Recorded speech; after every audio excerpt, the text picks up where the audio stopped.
going on, Breaking Brown family? Coming to you today to talk the politics as we often do. But before I get started with all of that, please, please, please take your time. Get whatever libation you need for the show while we do housekeeping. If you have not done that already, please take care of whatever you need to take care of.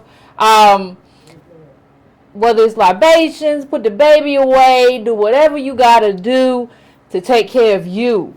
All right, and I just want to say, I know we got hit a while back with the Anthony Bourdain and the suicide and all that stuff, and I saw this, there was an article in the newsletter I put in there about, suicides of black kids I put in a while ago. If you haven't subscribed to the newsletter, please subscribe to that. But I just want to tell you, like, showing up and having this conversation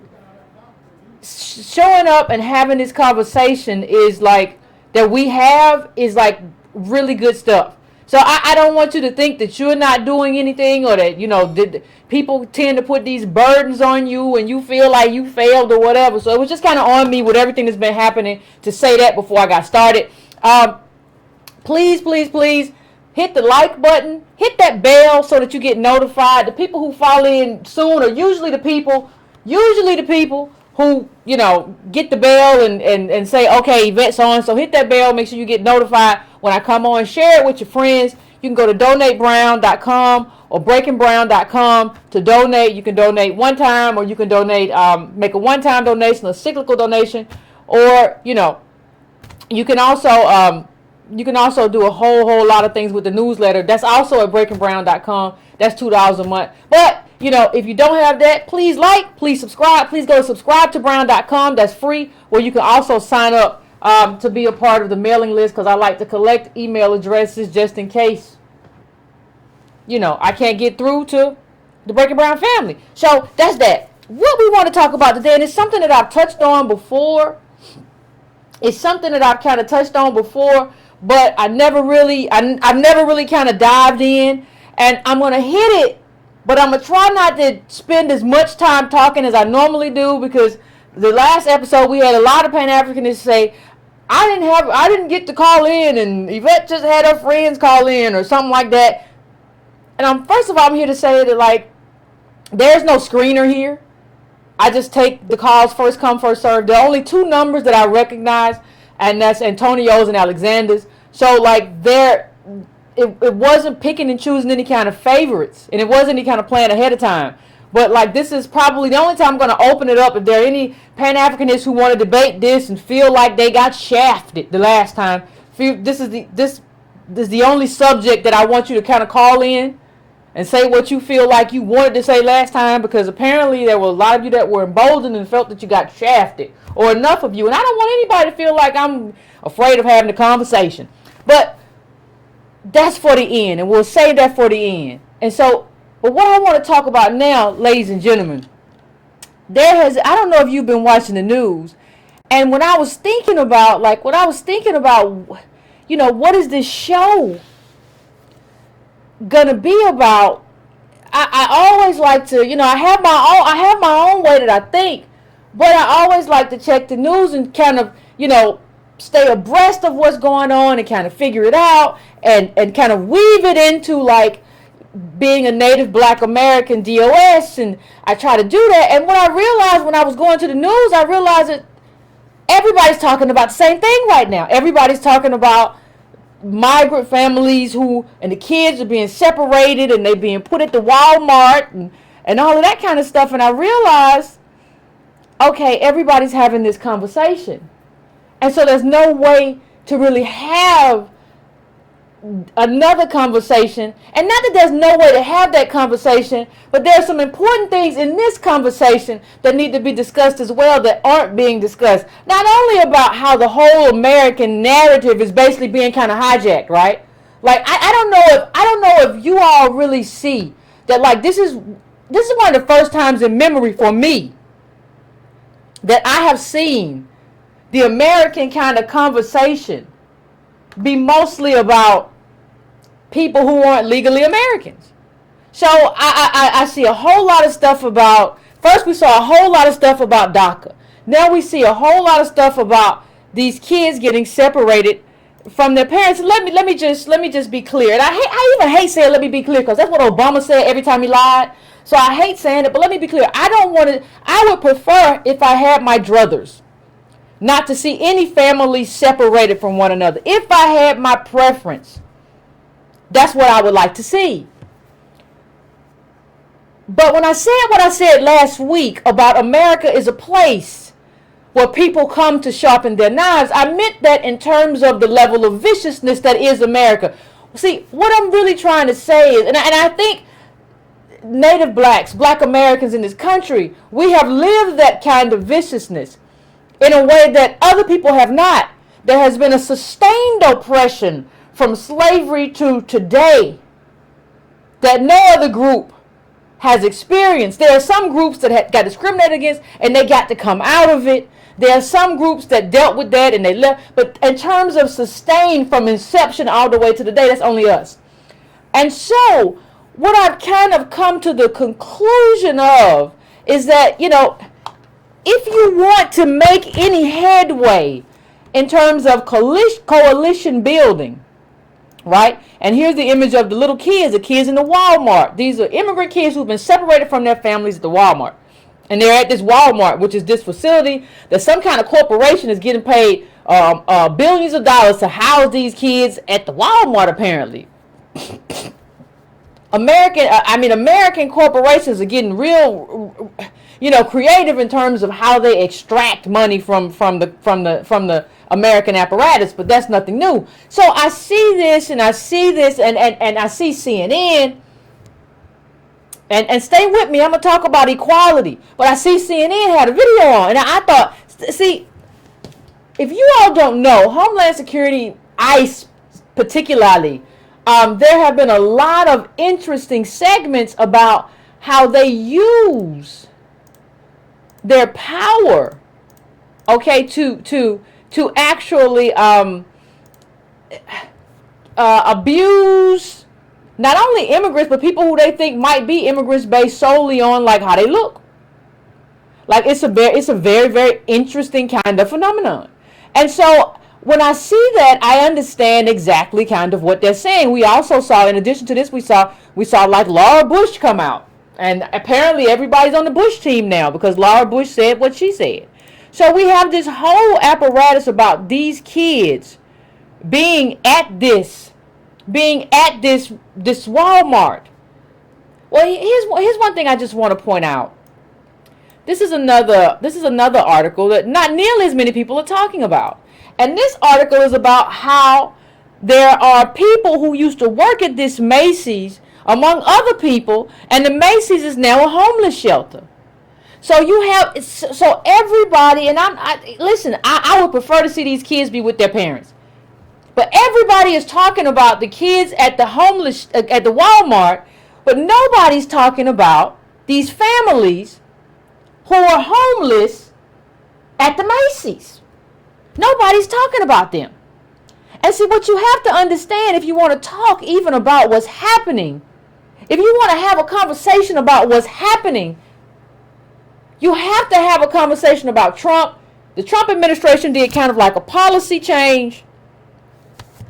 The Trump administration did like a policy change where it used to be, well, we can set these immigrants who are supposed to stand trial free and they kind of go away. And you have progressives saying we can put ankle braces, we can do whatever. And the Trump administration saying, no, we're going to use separating parents and kids as a deterrent. But I have some pictures I want to show you of the people who are homeless at this Macys. So the people who are at this home that nobody is talking about. We're talking about these migrants who came here from other countries. And we're not even having a serious conversation about them. Because if you want to have a serious conversation, you're going to talk to me about foreign policy. You're going to talk to me about what we can do to change how these countries became destabilized in the first place. That's if you want to have a serious conversation with me. So I know when I don't hear that, when I see the former head of the CIA on CNN today talking about how awful this is, I know it's a joke. Because I know the former head of the CIA isn't caring about that. But let me show you some of the pictures of the people who aren't getting any attention who are living at these Macys. They look like this.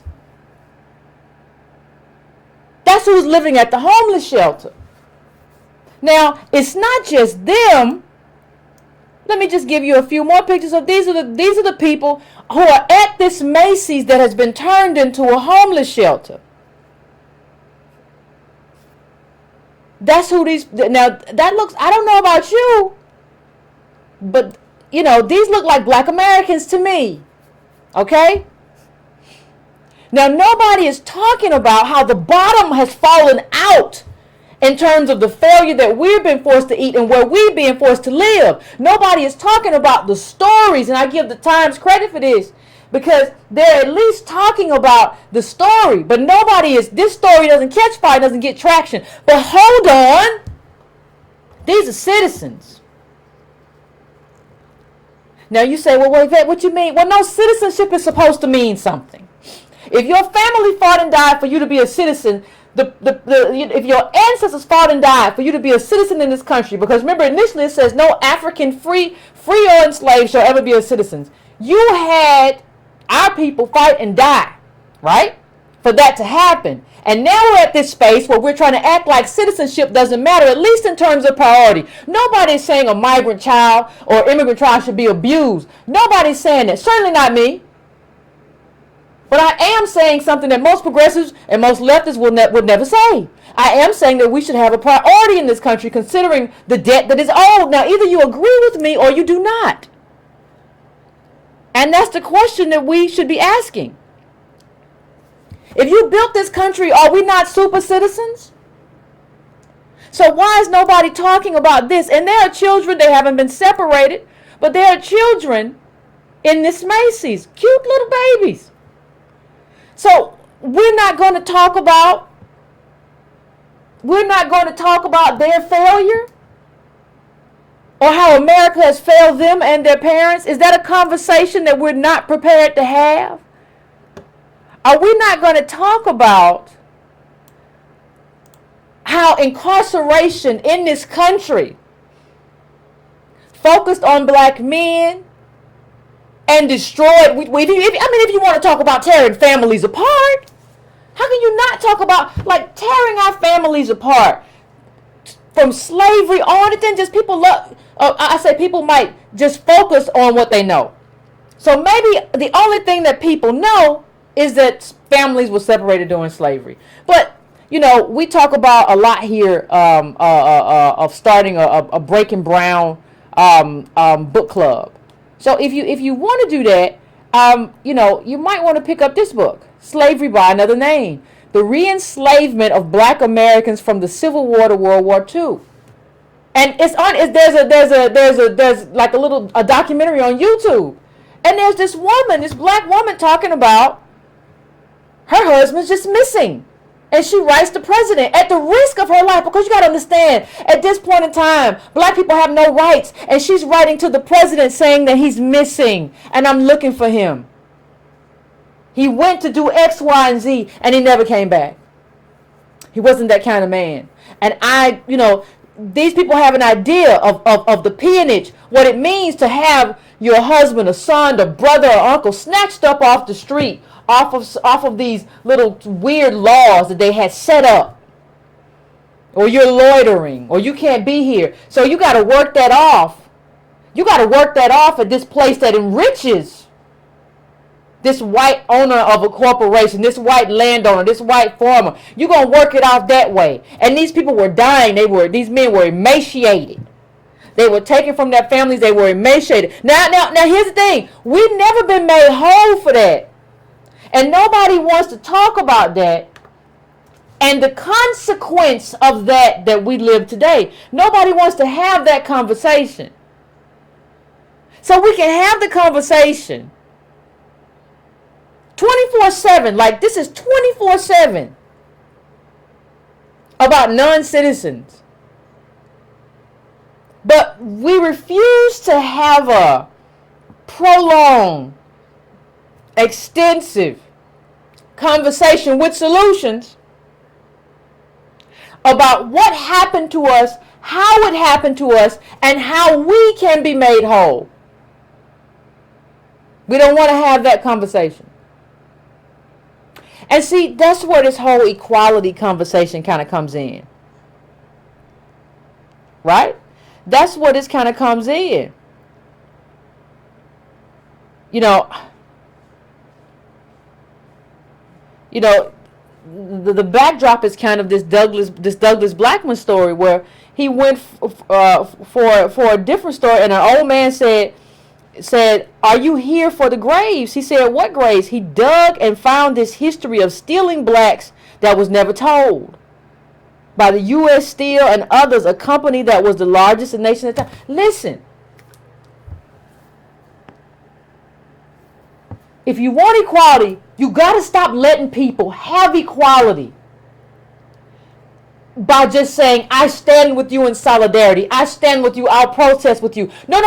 You have to eat the same failure. And even, let me just say something. I want to just say something real quick. It's not just, people act as if these immigrants have been the only one, or it's Trump who has been the only one to kind of treat these immigrants. Oh my God, Trump is a monster. Look at what he's done. Well, let me just show you. Let me just show you a book. And I interviewed the author of this book. It's on my page. It's on my YouTube. But this was a book by Nathan Robinson called Super Predator. And I want to just take a moment to read to something. I mean, to all. I don't know what all of you you Pan-Africanists are doing, because let me read a little bit to you, just a little bit, about how these Haitian immigrants were treated. This was during the Clinton administration. Okay? While you wiping your tears about kids being separated from parents, I just want you to understand something. Not only did the Clinton administration adopt a policy,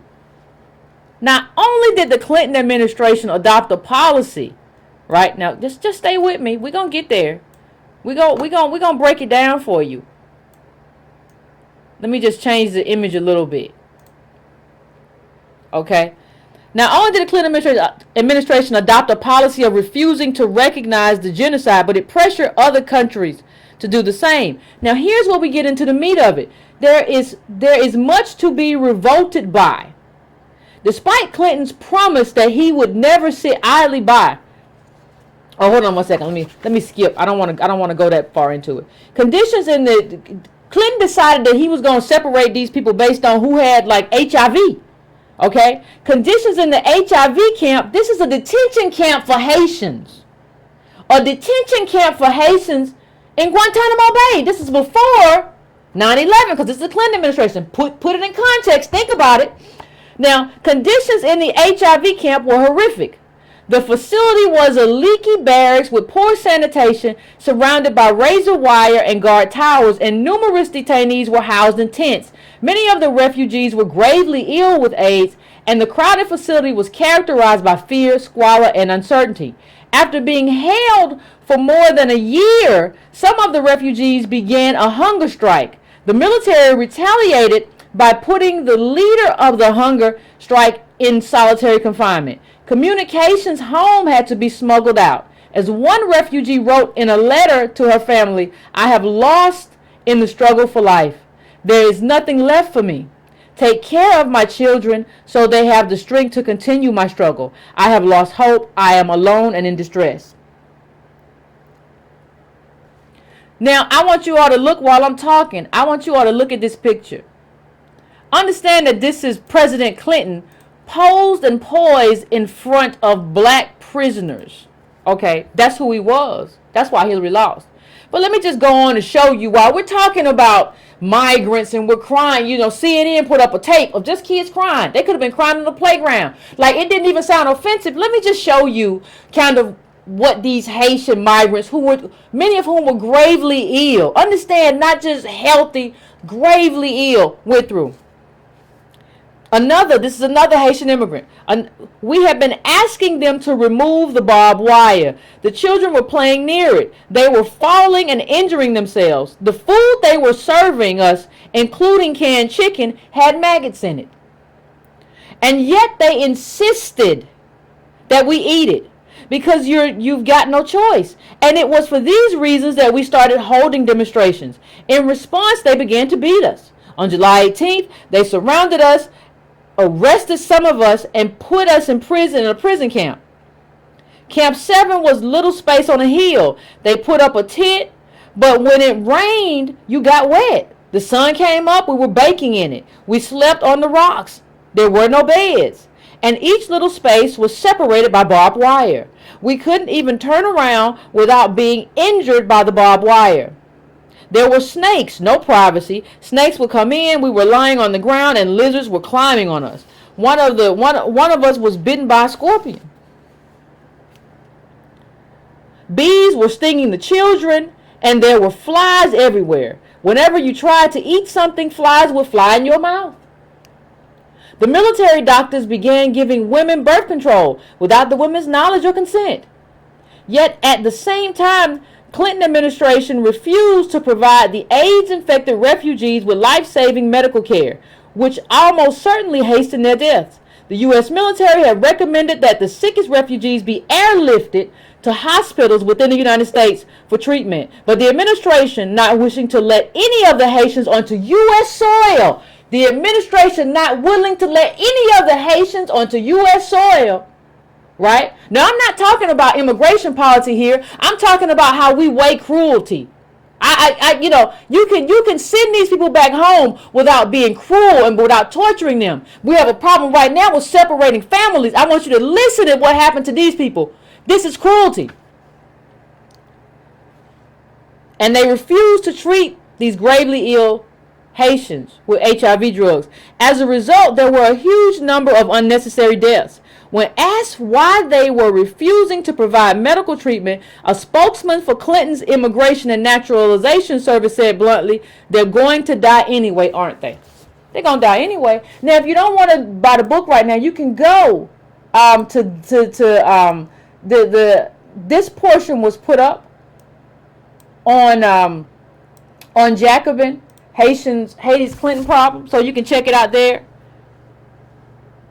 You can check it out there. And you have to, when you look at the cover of this book, you have to understand that I just showed you how cruel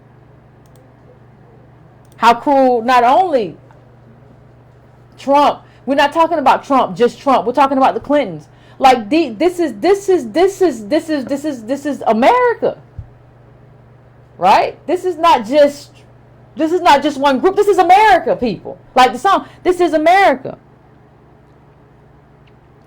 It says, this is also from the book. For years, I kept a picture of Clinton and then Georgia Senator Sam Nunn posing in front of a phalanx of black inmates in white prison suits taken at Stone Mountain, Georgia, which is right down the street from me, which is infamous as a home of the Ku Klux Klan. The picture appeared in newspapers all across the South the day of the primaries in 1992. It was a message that I'll be hard on these black people, harder than Bush. That's what it is. That's what this is. So what's happening here is that you want me to have a certain amount of empathy. You want me to have a certain amount of sympathy for people when nobody's had sympathy for me. Right? In terms of this image. And even in terms of, you want me to say, I don't want to be cruel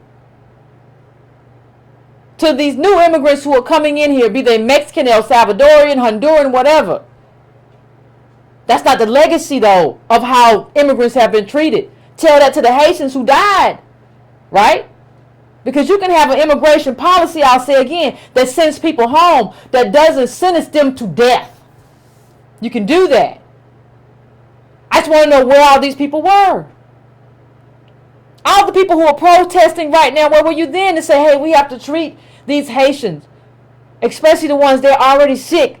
They have HIV. We need to give them medicine and get them, if they don't have to come here. But we need to be humane. We need to treat these people right. Where were you all then? I don't agree with kids being separated from parents, but those kids are getting a couple of polo shirts, a couple pair of jeans, some shoes, some socks, a meal. The Haitians were sleeping on rocks, getting bit by spiders and scorpions and snakes. Where were you then? See, because everybody has to eat this failure. And that's the kind of equality that no one wants. You don't want me to talk about what happened to the Haitians and all this stuff. You just want me to say, well, but that was them. We have to help the children, Yvette. No. Everybody has to eat this, because what's even happened internally in this country is that internally it's just us. So we eat the failure, and you say I think it's awful what's happening to you. Well, see, now, it wouldn't be happening to me if white women and Asian men and everybody was getting arrested like black men.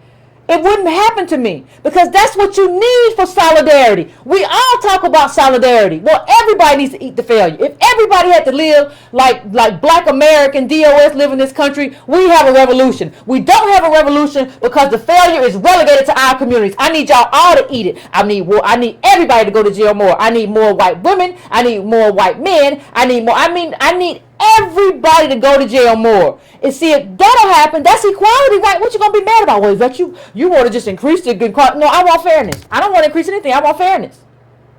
Because obviously when it just happens to us, nobody really cares. So the only thing I'm interested in is fairness. It needs to happen to everybody. When it happens to everybody, I think something will change. Then everybody will feel it. When your mama get locked up, because we know she been on opioids, and we know she been on meth, and we see all this opioid, but we don't see incarceration on the level yet that we saw with black people, especially black men. So I need her to get locked up.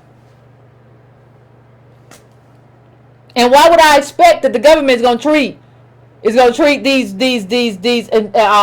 these kids or these immigrant migrants different than they treated Haitians? As a matter of fact, they're being getting treated better than the Haitians got treated. So what do you want me to do? I don't understand. But see, part of the problem is that we don't have leadership that is focused on our community. Our leadership is scattered. The people that you call leaders are scattered. And I'm just going to say it. What you doing, Reverend Dr. Barber? I'm just gonna put it out there. Let's name names. Let's call it out. We do, because we're doing. You say, Yvette, why you call it out? Because we're doing leadership wrong. That's why I call it out. We're doing leadership wrong. See, I need my leader to advocate for my community, and then when it's time to talk to other communities, I need you to figure out some kind of solution or some kind of way forward that includes the agenda from my community, this native black DOS community, and whatever other community you want to work for. But you got to put my interests first. See, if you don't do that, what ends up happening is you're just scattered. See, I've never seen, you all know the congressman who's retiring, what's his name, Luis Gutierrez. That man run around all the time talking about Latinos and Latino interests. That's all he do every day. He has said that's his priority. Well, okay, yeah, that's what leadership looks like. He don't run around and for 3 months talk about just black people and then get back to his people. No, that's not what he does. He has a laser-like focus on his agenda and the group that he has decided is his people. As a matter of fact, he's planning on retiring and going to Puerto Rico to help who he defines as his people. See, my black American DOS people, you haven't decided who your people are. But I'm going to need you to figure it out. I'm just going to need you to figure it out. You're going to have to figure it out.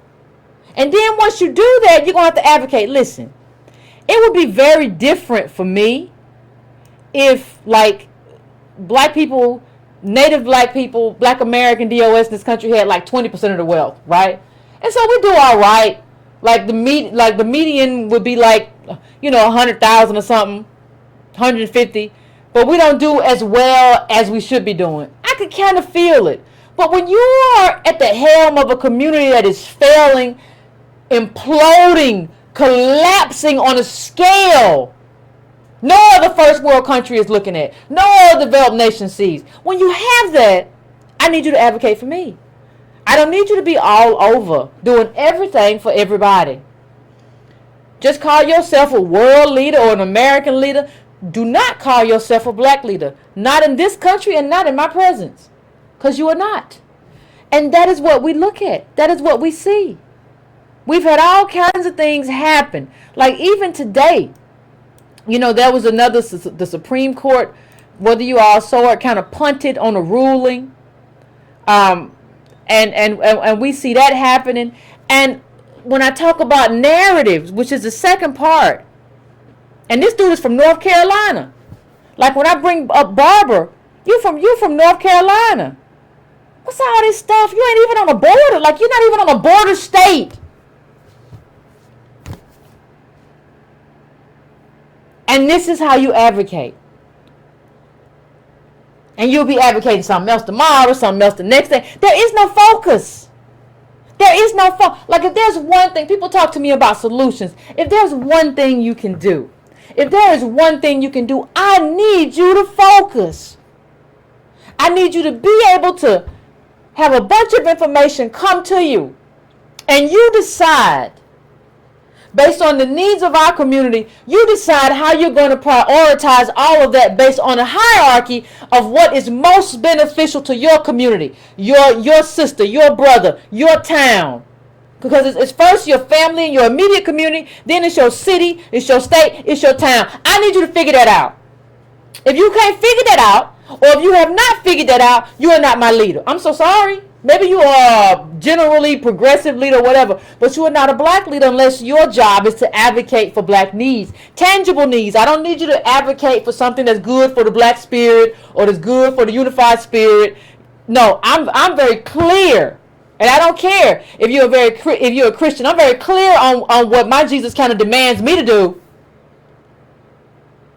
And who I run with, I'm pretty clear. That doesn't mean I don't care about other groups. But I have to work with you with my priority list in mind. So if I'm working with you to form a coalition or to work on something, what has to be in the forefront of my mind is that, okay, but you run your people, I run my people, and we decide, and we have two different agendas, but let's get together and decide how we can use both of our agendas and bring some of our top priorities into fruition.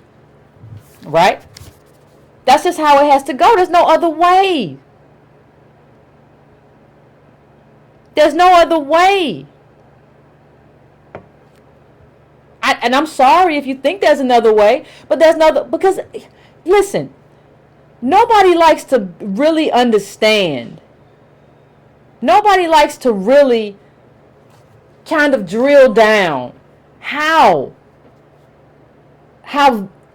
vicious and self-interested groups are in this country. And I'm talking all groups. I'm not just talking about one particular group. I'm talking about all groups, even groups that are messed up.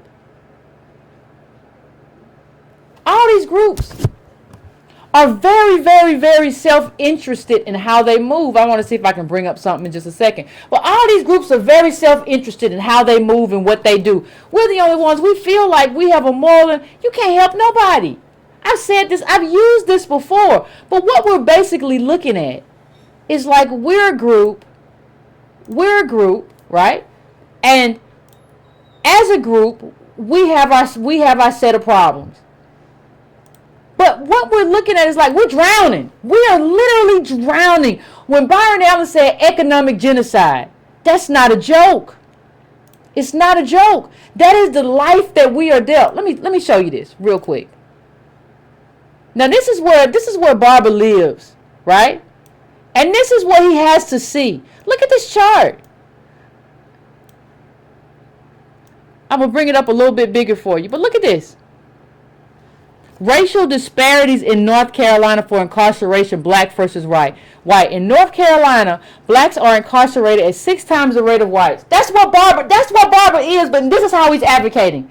And nobody is holding him accountable and saying your people are getting incarcerated. Now you can't talk about this on Monday and then talk about immigrants on Tuesday, because that means you don't understand strategy and tactics. You can't be all over the place in terms of your particular advocacy. You have to focus. And that has to be your thing. And that has to be your group. And you have to move on that. You can't be doing one thing on Tuesday, another thing on Wednesday, another thing on Thursday, another thing on Friday. I'm doing the immigrants on Monday, and then I'm doing DACA. I'm doing that DACA on Tuesday. The immigrants just got here on Monday. I'm gonna do mass incarceration on Wednesday because I'm just doing the poor people's campaign.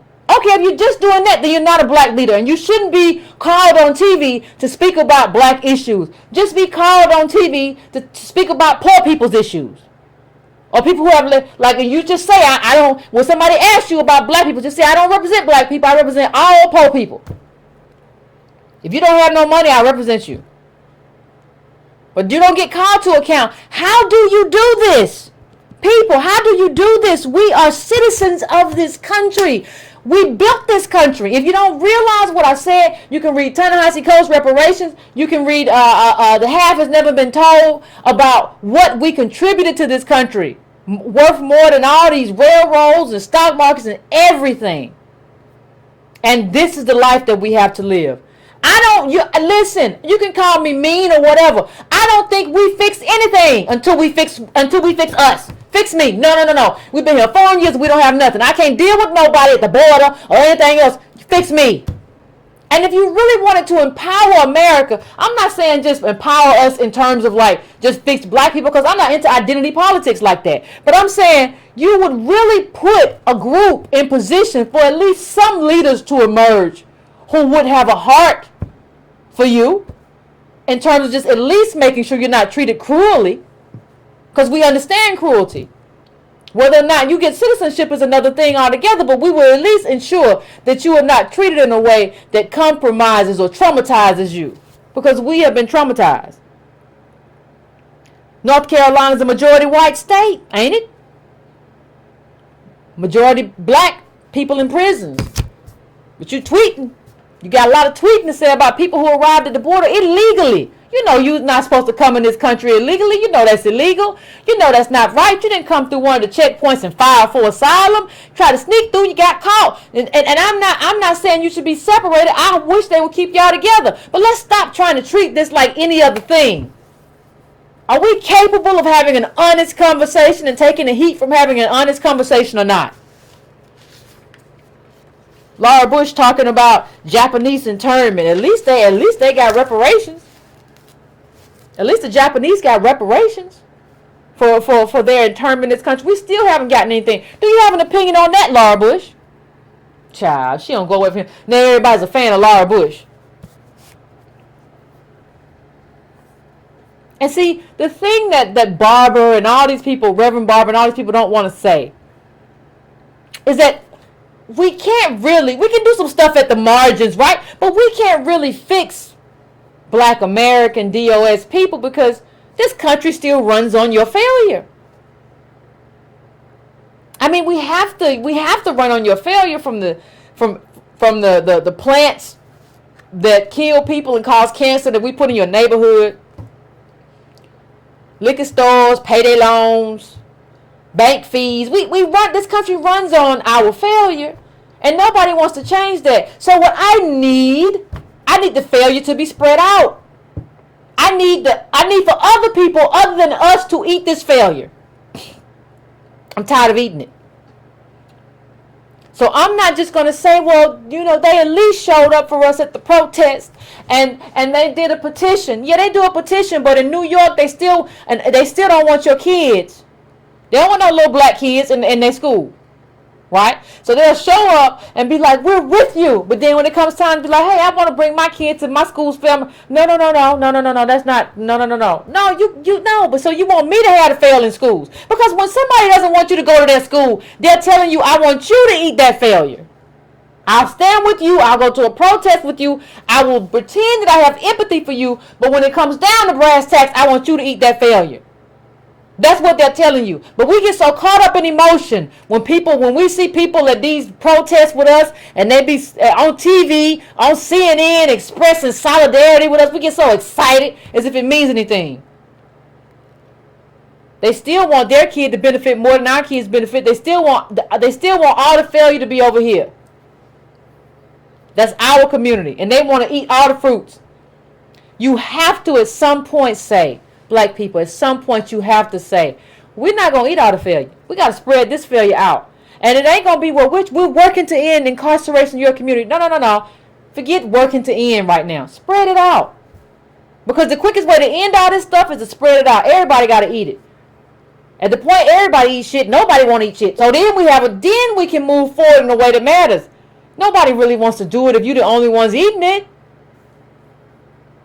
Nobody really wants to do it if they eat filet mignon and it's just you. So you over there eating mud and they eating filet mignon, they can say it's awful that you eat mud. I feel so bad about, I'm going to advocate. I'm going to go and see the mayor about this mud you're eating. Yeah, it's easy to say all that, but you got filet mignon. I got to put some mud on your plate in order for this to work. I just don't see any other way it works. And let me just say something else. You know, we talked about slavery by another name. But one of the things that we, not even in terms of separating families, I'm just going to put up like a few of the Supreme Court verdicts that like we've saw lately.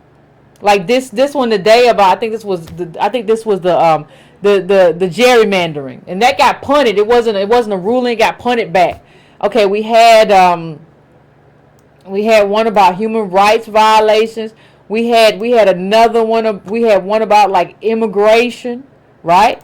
We had one about sports betting. Remember I did the show about the sports betting? Y'all remember that? Okay, we had another one about what was this other one about? The big one, the labor one, workplace arbitration. So what this is also is the fact that we can't have, like, there are a lot of conversations that we should be having to educate people in terms of the consequence of government. I heard somebody who was on a video talking about the same nonsense I hear all the time, who was offering some type of fund to be invested in for real estate, talking about, I don't need government, I don't need this, I don't need that. And my only response was, you don't know enough about government. You don't know enough about politics to talk about what you need and what you don't need. Everybody's about to learn.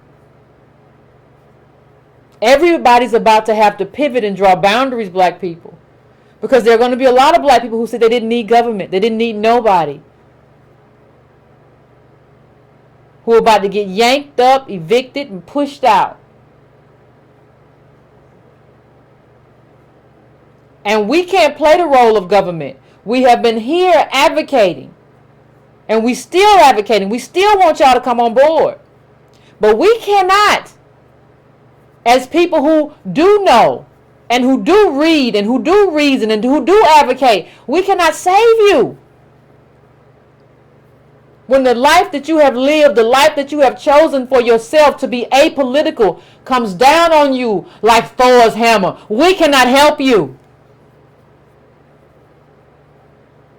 It's going to be rough. It's going to be a rough few years when them Trump tax cuts and them refund checks shrink. It's going to be a rough few years. Some of y'all who gonna get them little bitty checks were telling us we don't need no government.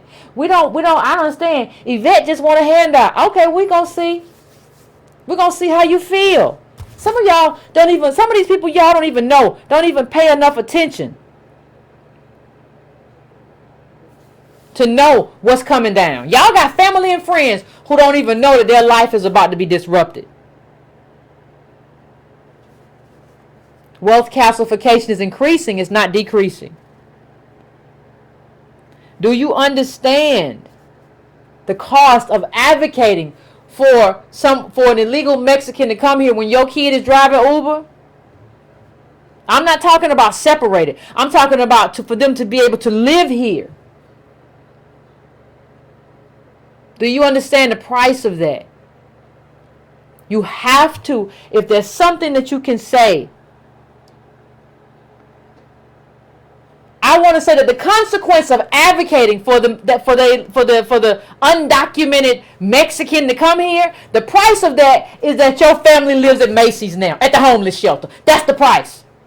Because there ain't enough jobs. It ain't like this is a booming America anyway, where there are a bunch of jobs being built and America can't put enough people in those jobs. There are fewer amount of jobs. This is about lowering the floor. This is about making people have less money. This is about paying labor less. You know, when you see all these different groups advocating, this is not to benefit regular people. This is to be able to pay people as least as possible. And if I can bring the third world to the first world, I can ensure that these people don't really get paid. I can make sure that. I can make sure that I can pay labor as little as possible, because I'm going to bring a bunch of desperate people over here who are dealing with all kind of gang violence. And when you talk about Honduras, or I can bring Mexicans over here who can come over here and send money back home and build a Mexican economy and go home and build a middle class neighborhood, something that we've never been able to do, and we've been here 400 years. You better learn to be self-interested, or you're gonna have family at the homeless shelter. They're gonna be at the Macys or wherever the homeless shelter is in your community. And you know when the homeless shelter shuts down, they're gonna be at your door, and you're gonna have to be America. And you're going to have to shoulder the burden that the country that you live in was supposed to shoulder. But because you said you didn't want to be bothered with government, you didn't need no government. Government was for people like Yvette who want a handout and be begging the white man. Well, open the door and make and get the extra bedroom ready and put little Malik on the floor. Because these people got to have somewhere to go. Talk about separating families and all this stuff, and you don't want to talk about the fact that 54 shot 9 fatally in Chicago, weekend shooting. You don't want to talk about that. We can't even have a conversation about that and the underlying reasons why there's so much violence and the lack of opportunity. We can't even talk about that. We can't even have a conversation about that. We can't even really have a prolonged. We have a couple, like 3 days where we talked about black mothers keep dying after giving birth. Black women, even black women who have good jobs and stuff, just dying. We can't have a prolonged conversation. That'll be in the news for a week or two, and we got to move on because we got to talk about DACA and we got to talk about the immigrants at the border. Oh my God, they don't have their mama no more, and they can't find their mama. But we can't have a conversation about citizens who have been oppressed for 400 years in this country. Can't even have a family because they die. Hard to have a family when you die at childbirth. It's real hard. It's real hard. You can't have that but you don't want to have that conversation.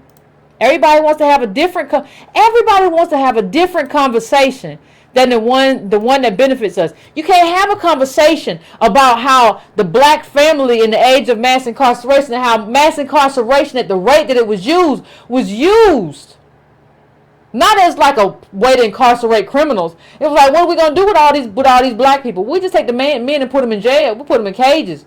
We ain't got nothing else for them. We ain't got no jobs or nothing. We'll figure something out, but they can't be on the street. That's a systemic level. That's systemic.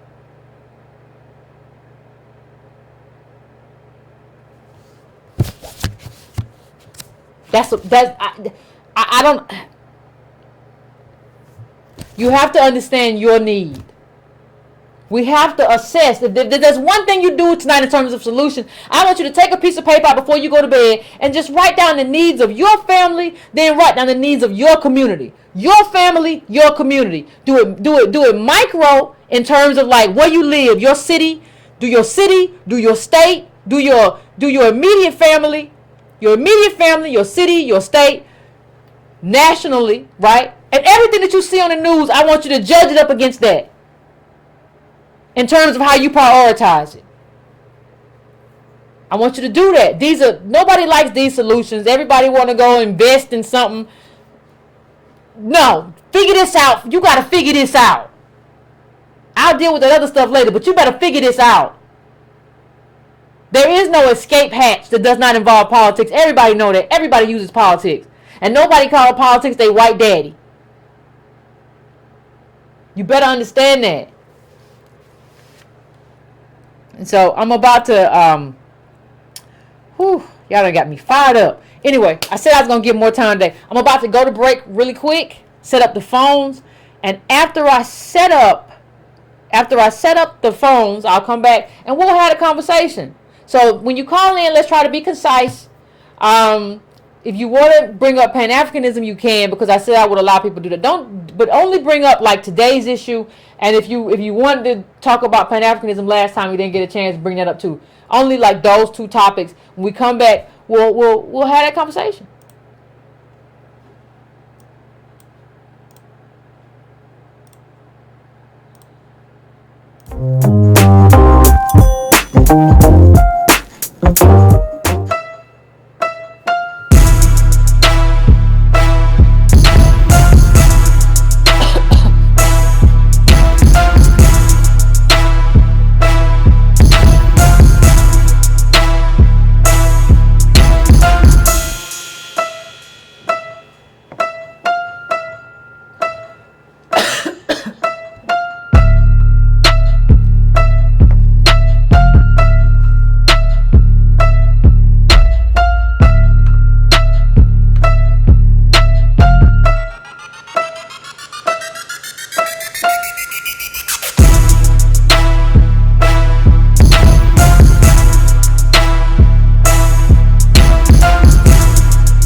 going on, Breaking Brown family? I'm about to go to the calls. Give me 1 second. 1 second, 1 second, 1 second. Okay, I think I'm going to go to... Let me go to 941 first. 941. What is your name and where you calling from?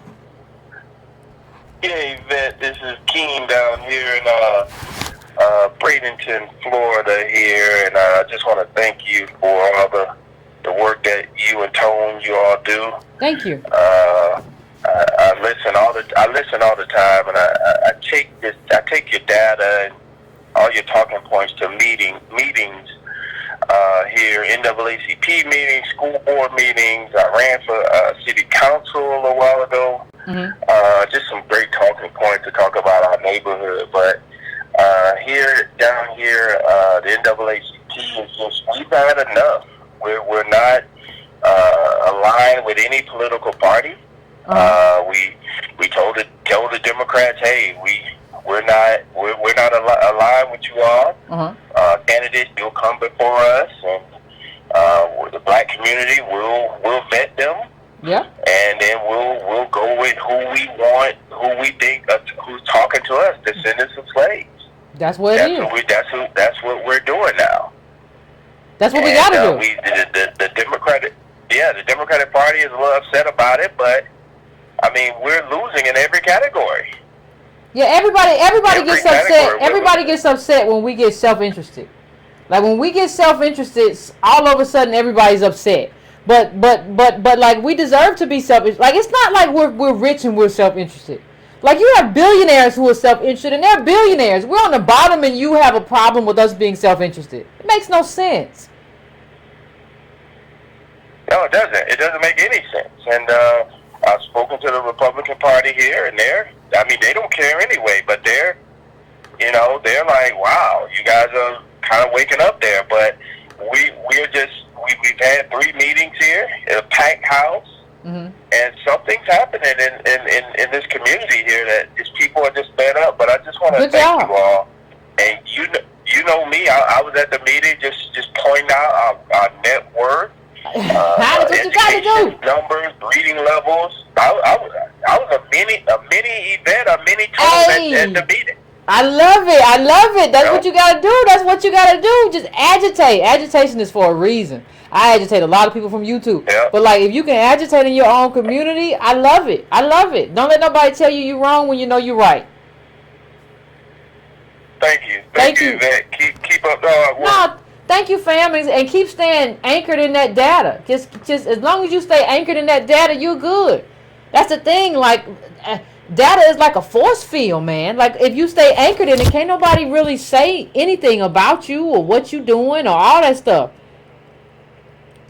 You know, we have no college savings and have no idea, that without one, your kid's gonna fail. And like, you want your kid to come here and compete against somebody who isn't from here and doesn't have anything. So you're advocating, like what you got to understand, like it's almost like what we said about Pan-Africanism last week, right? In terms of like the when I looked at the African countries in my DNA, the regions, like Benin was number 1. Benin has apologized for selling slaves. So here's the thing, like if so you want people who could have, we don't know because nobody's telling us, sold us to come over here and then get the stuff that we got, that we benefited from, that we built. Not only the country that we built, but then the rights that we fought for.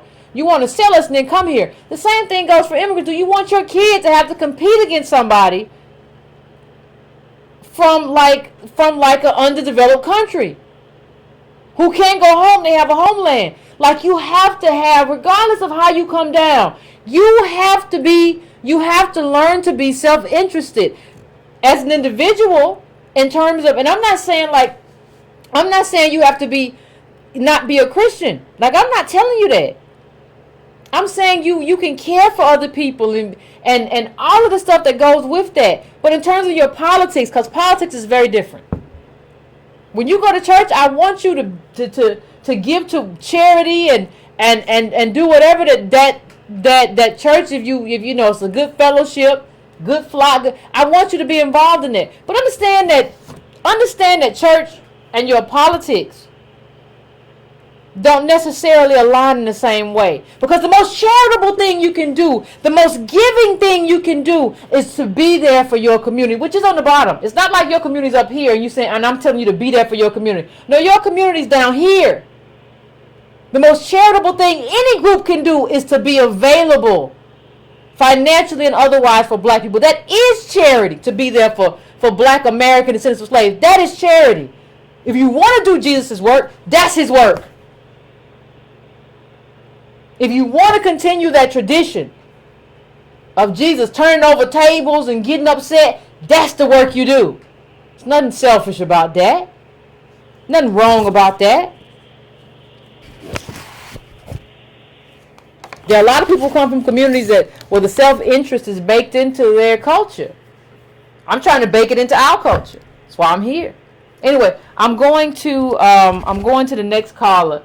The next caller I'm coming to is 586. 586, what's your name? Where you calling from? What's on your mind? Hello? Hey, I'm here. What's on your mind? What's going on? Hi, this is Doreen from Detroit. Hey, what's... And I'm listening to your show, and I'm really enjoying your show. Okay. And because of your show, I've been looking at people that are interested in going to other countries to live, black people going to Africa. And through doing that, I've observed that, you know, white supremacy is everywhere and they control everything, and it's bad. But my question to you tonight is, for them to listen to us and have us at the table and negotiate with us, sometimes I feel like, what's in it for them? Everything that they profit from is from us, from beating us down, and I just wanted you to discuss that. But you say what's in it for them? Who you mean? Who do you mean? The white supremacists that we're trying to get to help us, you know, not be suppressed. Okay. Well, thank you. I mean, when you ask what's in it for them, I think this is I think we're 14% of the population. Like, we're here. I don't know. We're not going anywhere. For the most part, we're not going anywhere. And I think what we should be willing to do, I don't care who it is, Steve Bannon, whoever, is to negotiate something where it's just an interest-based conversation, right? So, like I say, if you agree to give black Americans, descendants of slaves, reparations, I don't have any problem with there being another give in there for you. I'm willing to negotiate that. There's a lot of, the thing is, one thing, until they're trying to take away our vote. That's kind of where the Supreme Court is going in terms of giving Ohio permission to purge our votes. But as long as we have our votes, I want to be able to negotiate that vote in a way that benefits us. Now, they need things too. Everybody needs stuff. They just won't tell you exactly all the time what they need. But everybody needs stuff, right? So what I'm saying is, you know, what's in it for them is to get us to quiet down. Like, you know, to get us to not do what we did. We done rioted. Right now we quiet down for free. Right now we'll get real quiet for free. No. I need to get real loud, and I need you to give me what I need to quiet down. I need you to give me what I need not to do what I'm about to do. And I'm not talking about nothing violent. I'm just talking about what happened in terms of King and what happened in terms of our tradition of radicalism in this country. See, right now we've gotten so involved in like black capitalism that we're not even allowed in terms of like peaceful protesting or otherwise. We don't even get into the streets no more. Except we got into the streets in Ferguson, Trayvon.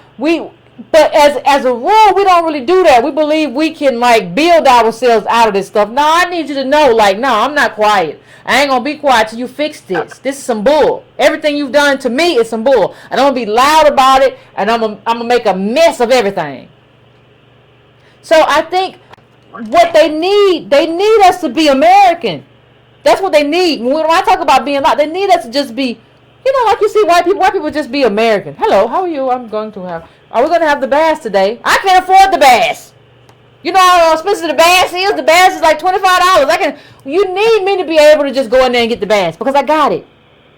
And so you need to make me American. Like if you want to build me to be an American and have your viewpoint, white people have really done a number on us to try to make us have their viewpoint without giving us the money to have. That's a wealthy viewpoint you have. You give me the money and I'll think about it. Now I won't ever be you because I've been oppressed, so I have a heart somewhat for oppressed people. I'm not going to make anybody suffer. But you haven't given me the money to even consider having your point of view. You need to do that and we'll talk. We'll have a conversation. Well, thank you. I just wanted your thoughts on that. No problem. I appreciate having the conversation. Y'all know I appreciate it. Okay. Thank you. I always appreciate the exchange. I'm going to 310 now. 310, I'm coming to you. What's your name? Where you calling from? What's on your mind? Hi, Yvette. This is Kim from Los Angeles. Hey. Can you hear me okay? I hear you fine. What's going on?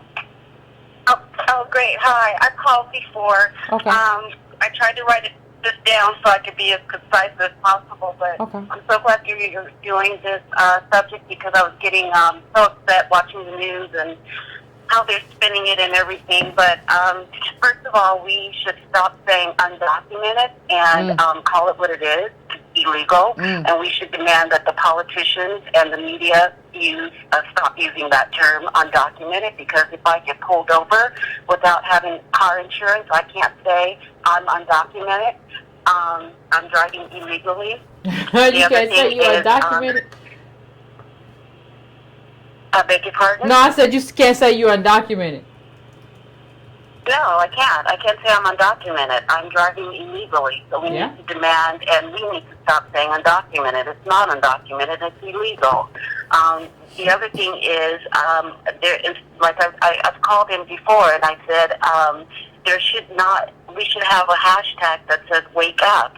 Instead of saying stay woke, it should be wake up, because the Democrats, they take our vote for granted. We all know that, and we need to get their attention. And I still say that if black people are just blindly voting Democratic, we are not awake. So we need to wake up.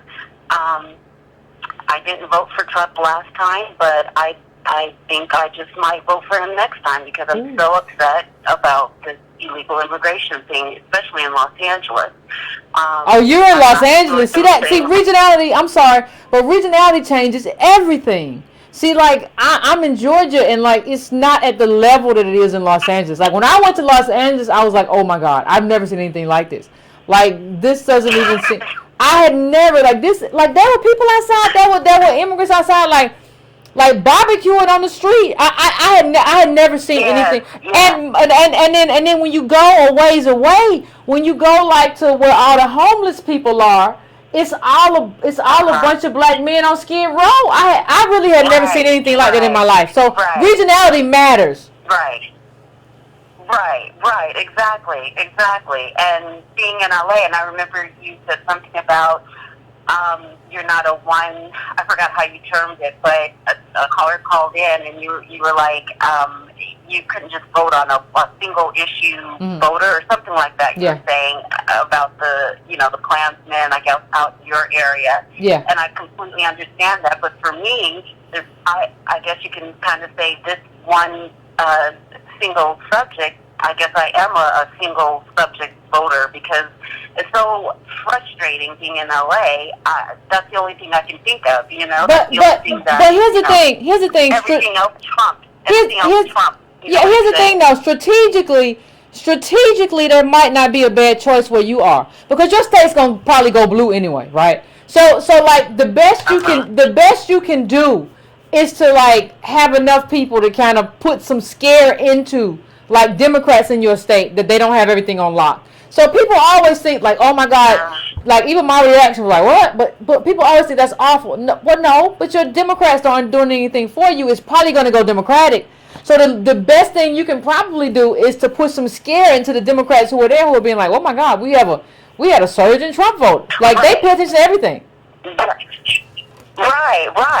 But I'm not sure how to do that. I mean, it's going to take a block of people. It's going to take a movement to get fear, to put fear in them. Because right now, it's like they don't even care. They're not hearing the people. Like I said, when I called them before, people call in the radio stations and, they're trying to tell that, they're tired of it. The black people they're tired of it. But they're not listening. They're not listening.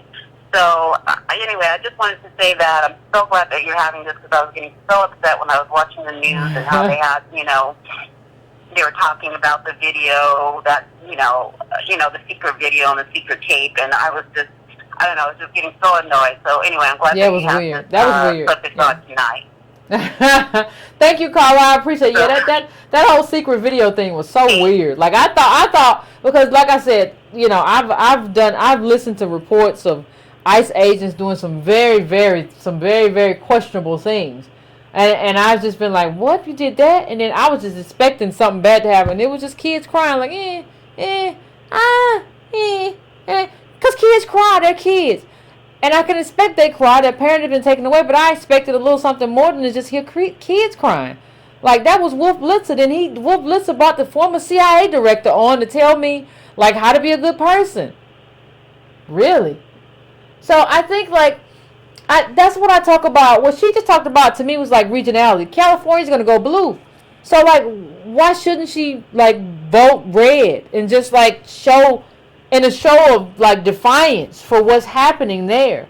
It's kind of like there was a whole thing this last election was kind of like you should vote green or something else if your state is red. It was a whole thing. But I don't think this whole thing of, like, you vote your heart or whatever. Like, it depends on where you are. Regionality really, really matters. So I don't have any problem with what she's choosing to do based on where she is. Like, where I am, I'm in the South. Like, these white cops will knock your stand over and lock you up and send you back. They don't play them kind of games. They don't play games with black people. I know they don't play games with you. So it's a different thing than what she's experiencing. So anyway, I am going to 61732 because I have two 617. 61732, I'm coming to you. What's your name? And where you calling from? Hi, this is Mike from Brooklyn. How's everything? Pretty good. Mike, what's going on with you? What's on your mind? Oh, nothing much. I want to build upon what that other caller was saying about these politicians. They certainly don't listen to people. And they have these talking points about DACA and illegal immigration, even though it's at our expense. Like, for example, I'm trying to get my kids into the Gifted and Talented program in New York City. And when you look at those applications, they're in 30 languages. Oh, really? So it's completely insane. Yeah, it's crazy. They have it in every language to make it accessible to all these other parents. So these people literally steal resources from our children. And at the same time, we can't go into other people's countries and get driver's licenses, can't get health care. Our kids can't go to their schools, but people do that here, and they just steal the resources. Our taxes go up. So it's a little insane, and these politicians need to know that any type of politics is quid pro quo. So if we vote for you, you have to do something for us. Otherwise, we should threaten them and say, we're going That's to what politics your opponents. We're going to, you know what I mean? Yeah. There has to be some consequence to it. You just can't keep going over these talking points. Yeah, politics is about self-interest, man. Like, I don't think people understand, like, and you have to define self. Self can't be everybody. Self can't be all poor people. Like, self has to be you. Now, to the extent to what, like, I supported Bernie the last time. That's because that was all I was going to get. Like, all I was going to get was class-based politics. So, I relegated myself to, well, this is all I'm going to get. It's better than, for me, it was better than Hillary. But I think, we have to define our interests before, and we have to define it before Bernie becomes Bernie. Like, before you get famous and you get attention, we have to decide who we are, what we want, and how we're going to make that materialize. And what we need you to do when we have that conversation with you. So, no, I agree. It just is what it is. Yeah, but the problem is we have so many different groups with different agendas. There's no set agenda within our group. So, like you said, this is the Breaking Brown tribe, but everyone has different interests, or they're in different stages of their life, and we can't come to consensus. So that's the problem. We don't have consensus, and we don't have, I don't know about forming our own party, but we don't have everyone voting as a block. Because if you voted as a block, then you could make changes. You don't have to be necessarily Democrat or Republican. That two-party scheme is not really productive. You have to have a block of votes and say whoever meets my needs, all of us are voting in this category, and we can swing the election either way. We have low voter turnout regardless. So I think that's what we would need to do. Yeah, I think that. But the thing is about the Breaking Brown tribe, I think if you had a Breaking Brown conference, like you could get all us on the same page. Like I think with us, you can get us on the same page. It's everybody else. Like, the problem is everybody else. Like, I think if we had a conference, I think if I had a conference and I said, I'm having a Breaking Brown conference, and we had meetings throughout and little semi-conferences throughout, we could get on the same page in terms of our top 10 priorities. I think we definitely could. I think we could do it within 2 days. But I don't think the remainder of the black community could do it. Like, I don't think the Breaking Brown family understands that we're at the vanguard, like, of this whole thing. Like, the leadership and the people who are defining what should happen, like, that's this group. Like, the people who read stuff and send me all of the messages and emails I get every day, like, the most well-read group, that's the Breaking Brown family. I'm sorry. I see what comes in my inbox. That's us. So, I don't think we understand that, like, we could do it. The question is, could the remainder of the black community keep up with us? That's the question. Yeah, that's something to consider. The last point I wanted to make is, I don't know if it's going to be a little disheartening, but I think the time to do something, when we had the opportunity to make change, when we had the political will and people were more cognizant of things going on, was, I think back in the 90s. I think now that the so-called anchor babies are of voting age, and we're third in terms of population, I think we have an upward hill to climb, because if we didn't get anything as second-class citizens, now we're third. I think as third-class citizens, you could expect much less. I actually think we're fourth, caller. I think we're fourth-class citizens. I honestly do. But no, I agree with you. I agree with you. Like, I agree that we had a moment to be like, to kick people off and be like, we next. And we didn't do it, and that's going to make everything harder. I agree with you. So. All right. Well, thank you for having me. I appreciate you. You do. I appreciate you too. Keep going on. All right, caller. Yeah, it's gonna make everything difficult because nobody wants to be selfish. Like, you can't be selfless in a world where everybody is selfish. We out here being selfless in a world where everybody is selfish and vicious. And so what happens is, when you're selfless in that world, they just keep kicking you to the bottom. So that's why what happens is, everything, we don't ever be just like, no, me. No, all of us. No, just me. Just me. And then so we get kicked to the bottom. Everybody else people be moving between races. Irish got made white. They had this whole thing of Latinos get bobbing in between, and their kids get made white. And then we still black, and we get kicked to the bottom. But then when it's time for us to be in a position to kick, we be like, no, we don't want to kick. We love everybody. I'm sorry, what? What kind of politics is that? It's not politics. So, let me go to the next caller. I'm going to 914. 914, I'm coming to you. What's your name? Where you calling from? What's on your mind? Hey, Yvette. This is Georgia, and I'm calling from New York. What's going on?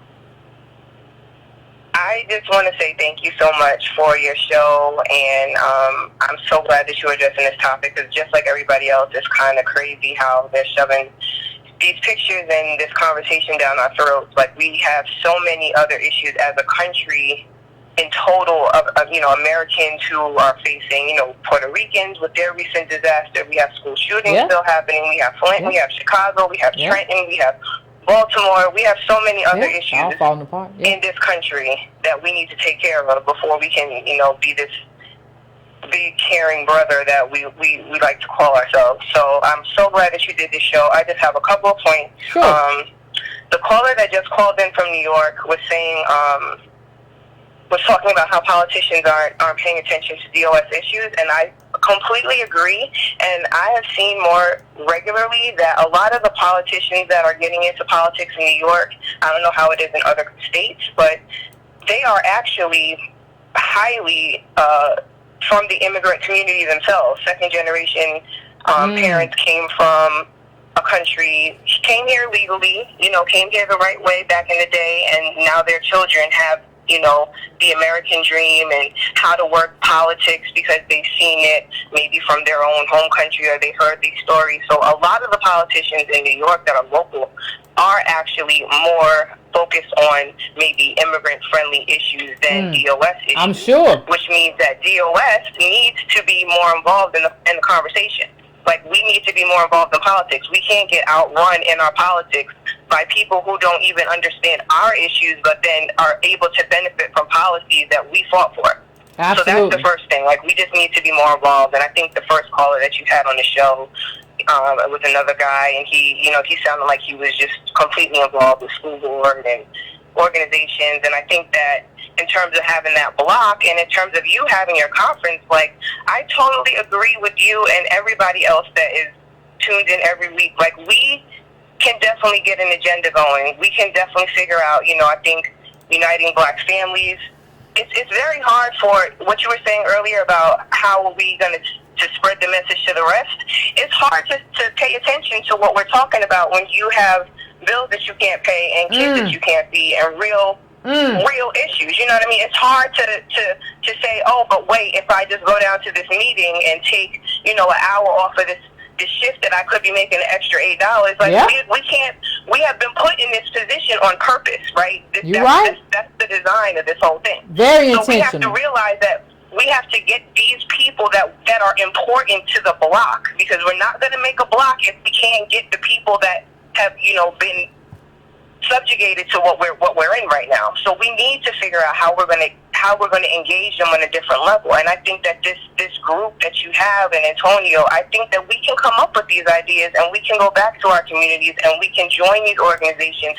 We can link the organizations to churches. Churches are the charity organization of Black people. Yeah. When our people that can't feed ourselves, that can't clothe ourselves, we have historically gone to churches, and churches have donated, have soup kitchens, have the resources and the volunteers and the goodwill behind it. So we can link the organizations that we already have in terms of nonprofits with churches to get these people now in the position where they are able to listen to our message and they're able to actually, move on the agenda that your people and your group have set here. So I just want to congratulate you. Right. I just really, really, really enjoyed your show. Thank you. It's just wonderful. I appreciate that. Thank you, Carla. Thank you. I think the reason everybody appreciates, or like some people appreciate the show, is because, like,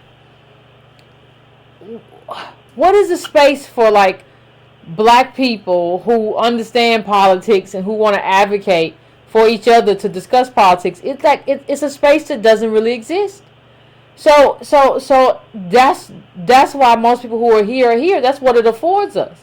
So I think that's why the show is enjoyed. But I agree with everything what the caller said is true. I'm going to 210 now, 210, because I'm trying to get as many calls as I can. 210, what's your name? Where you calling from? Hey, what's going on, Yvette? This is Adrian from San Antonio, Texas. Hey, what's going on? Hey, not too much. Hey, I've been watching all this with the kids down here, actually not too far from where we're at. And this can sound a little bit cold, but I'm really finding it hard to feel sorry for all of this. And, really like a lot of the callers that's been calling in. I understand that they're trying to escape the violence, and, I guess they, it makes sense for them, but I drive to the predominantly Black side of town here, and then I see the result, of the terrorism that the government is putting on our people. And it's just like, how do I feel sorry for what's going on down there when these folks are actually breaking the law? I mean, if you really look at what's going on, I mean, yeah, they shouldn't be crossing the border. Adults shouldn't be putting those kids in that position. It's a big mess. And it's just like, how do I have the bandwidth to not only worry about my community and what we're not getting as citizens, but how can I help you? And our communities are shit. I don't know how our leaders, and I don't know how we hold them accountable. I know you're showing a thing with crooked ass Al Sharpton, but I mean, I don't know how we hold these folks accountable outside of just not giving to their causes. But it's just like, what are our leaders like? What are you doing? How are you down there helping them, and you don't see what's going on with us? It's really upsetting, but it's good because I feel like we need to see this and understand how they really feel about us. Yeah, but here's the thing. See, here's the thing for me, Colin. Like, you're asking me, like, I don't want anybody to be separated from their family if I can help it. I want them to be together.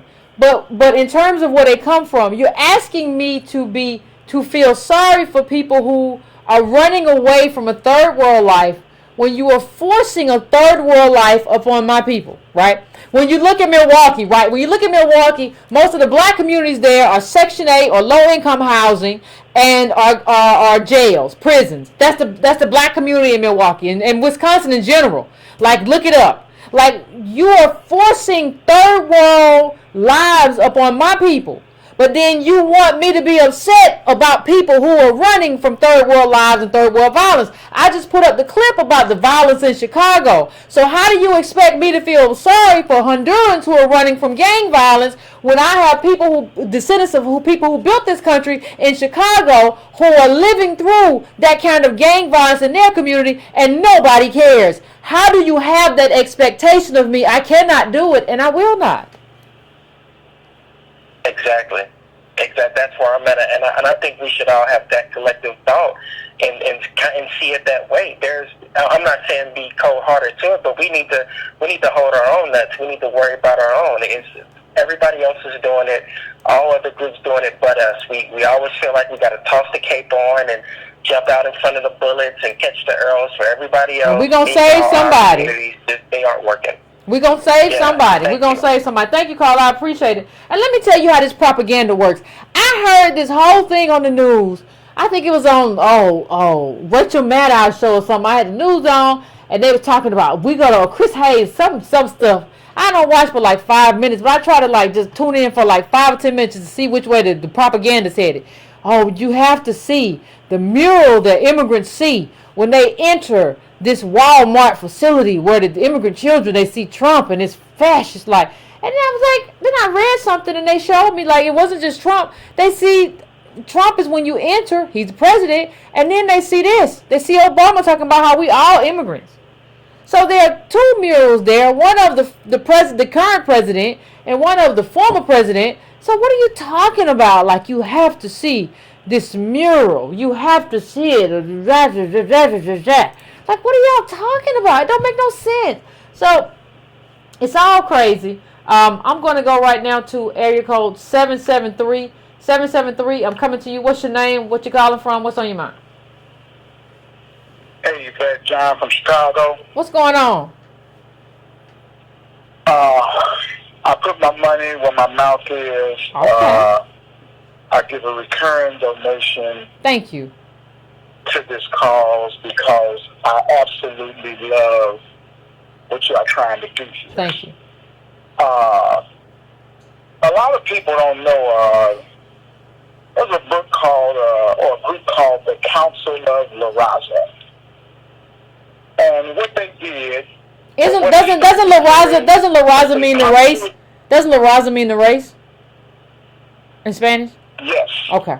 The Spanish race. Okay. And they intended to change all situations, all things in America from black and white to Hispanic and white. Oh. And they have done it. And we have sat back quietly as this has happened.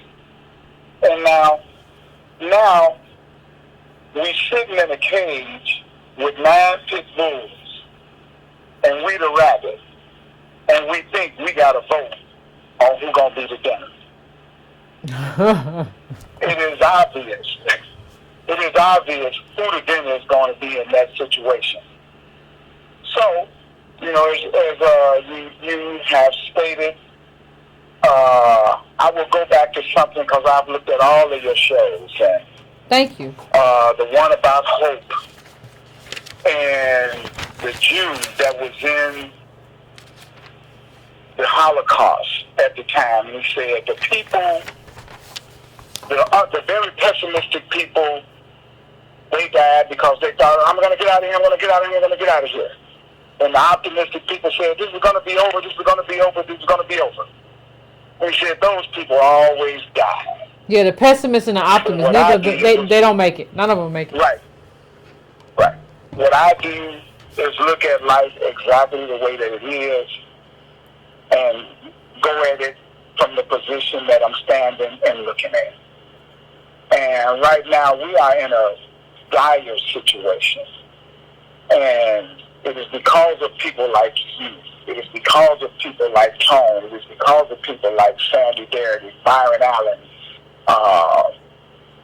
the gentleman, the Man Not book. Yeah, Dr. Tommy Carey. Yeah, the pastor from Kentucky. The gentleman last week said something that made me blood equity. Yeah, that Reggie from Boston, blood equity. In this country, we could look back and we could see the people and count the people who have taken bullets. When we think about affirmative action, white women have eaten up about 70 to 80% of it. And then they go home and get in the bed with their husbands, as the woman who did, whose husband murdered Emmett Till. She laid in the bed as if nothing happened. And I'm using that to say, these Spanish people, they know the situation, and they allow themselves to be used as useful tools in order to keep us in the situation that we are in. They lay down with these people as if nothing happens, and they know the people that's paying the cost for it. And you mentioned something earlier about us making noise. Thing number one, do away with the African Americans, in my opinion. Native Black, DOA, DOS, Black American, DOS, whatever. Yeah. But we need to do away with the African American because, as you so eloquently stated last week, they put the African before American. And as you also said in a show before, Hispanics have sucked all of the air out of the room so that no one else can even talk about issues. And they know the issues that are happening. Yeah, we can't have a balanced conversation. We can't talk about nobody even knows how many people got shot and killed in Chicago because we're gonna have this migrant conversation. So Right. But they know. Yeah. And they lay down, and they know exactly what's going on. And man, is that you?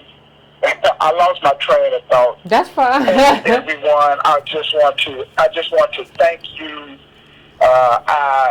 After I did you, I went on and did a PayPal for Tone Talks because I appreciate people, we gotta put our money where our mouth is, man, because they can't do this without money.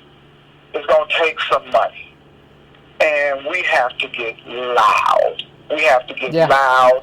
And money's important, but money's important, but it's also important to I was talking to Antonio one day. I said, gosh, I think we're doing really good work, and it's amazing to me that we don't have more subscribers, right? Like I can go to somebody who talks sports and they have a lot of black subscribers, right? I can go to somebody who does black hair and they have a lot of subscribers. And it's kind of amazing because I think, and not only in terms of the work that I do or Tone do, I think our callers are really good callers, right?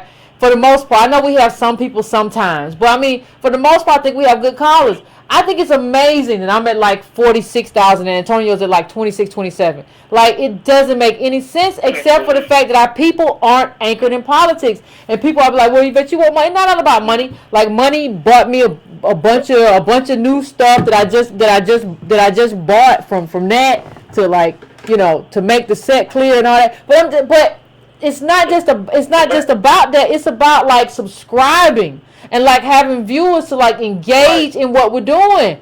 Millions of black people, and we got like 46 and 26. We need people to tune in and know what's going on. You got a lot of people who are just like out here. Like, we need you to understand stuff, like, and read the books that we recommend and anchor yourself in data. That's what we need. Absolutely. May I make one other point? Sure, go ahead. All right, and this will be the last thing that I want to say. The issue with that is that too many of us think that we're okay. And some of us have good jobs and we're making money, but we don't understand that income and wealth are two different things. And again, what they don't realize is that the effects that these draconian tax cuts are about to have no, they don't on realize their loved ones. I was sitting in the barber shop and I said, who in here has 90 hard right now? And one guy raised his hand. I got it. I said, you telling me you got $90,000 in the bank? He said, yeah, I got $90,000 in the bank right now. I said, I tell you what, I bet your aunt, your uncle, your sister, your cousins, your brothers, don't none of them have it.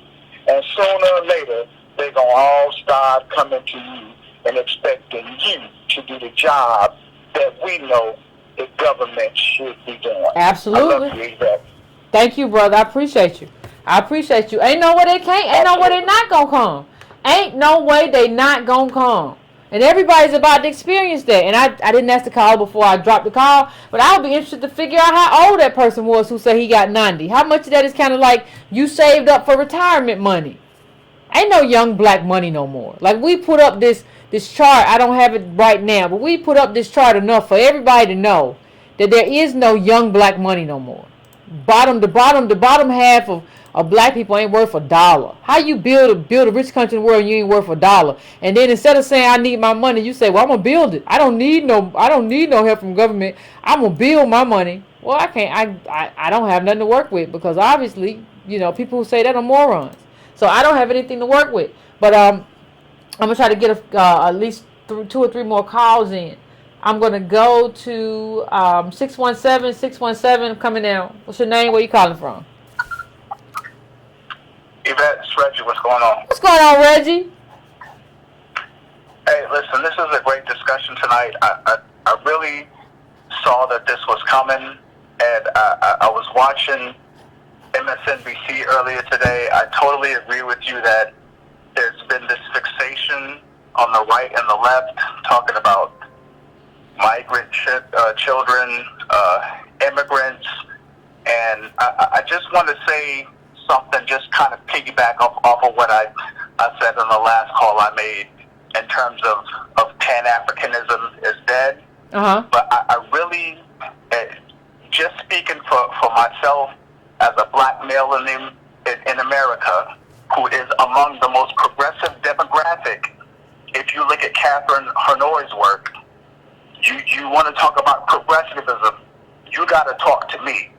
So to the diaspora, I say this: if you're really trying to get this Pan-Africanism thing popping, you really have to deal with the justice claim of DOS in this country. We have people coming here trying to sidestep it, like let's talk about the children, look at the children in these cages, and you're forgetting about the black men in jail separated from their families. Because if we're talking about the people that's coming over the border, they're centering people from Central America or Haiti or Africa. They're not dealing with the European immigrants that are coming here illegally, because they blend in, they lay low for a generation or two, and then they come out and check the white box. Yeah.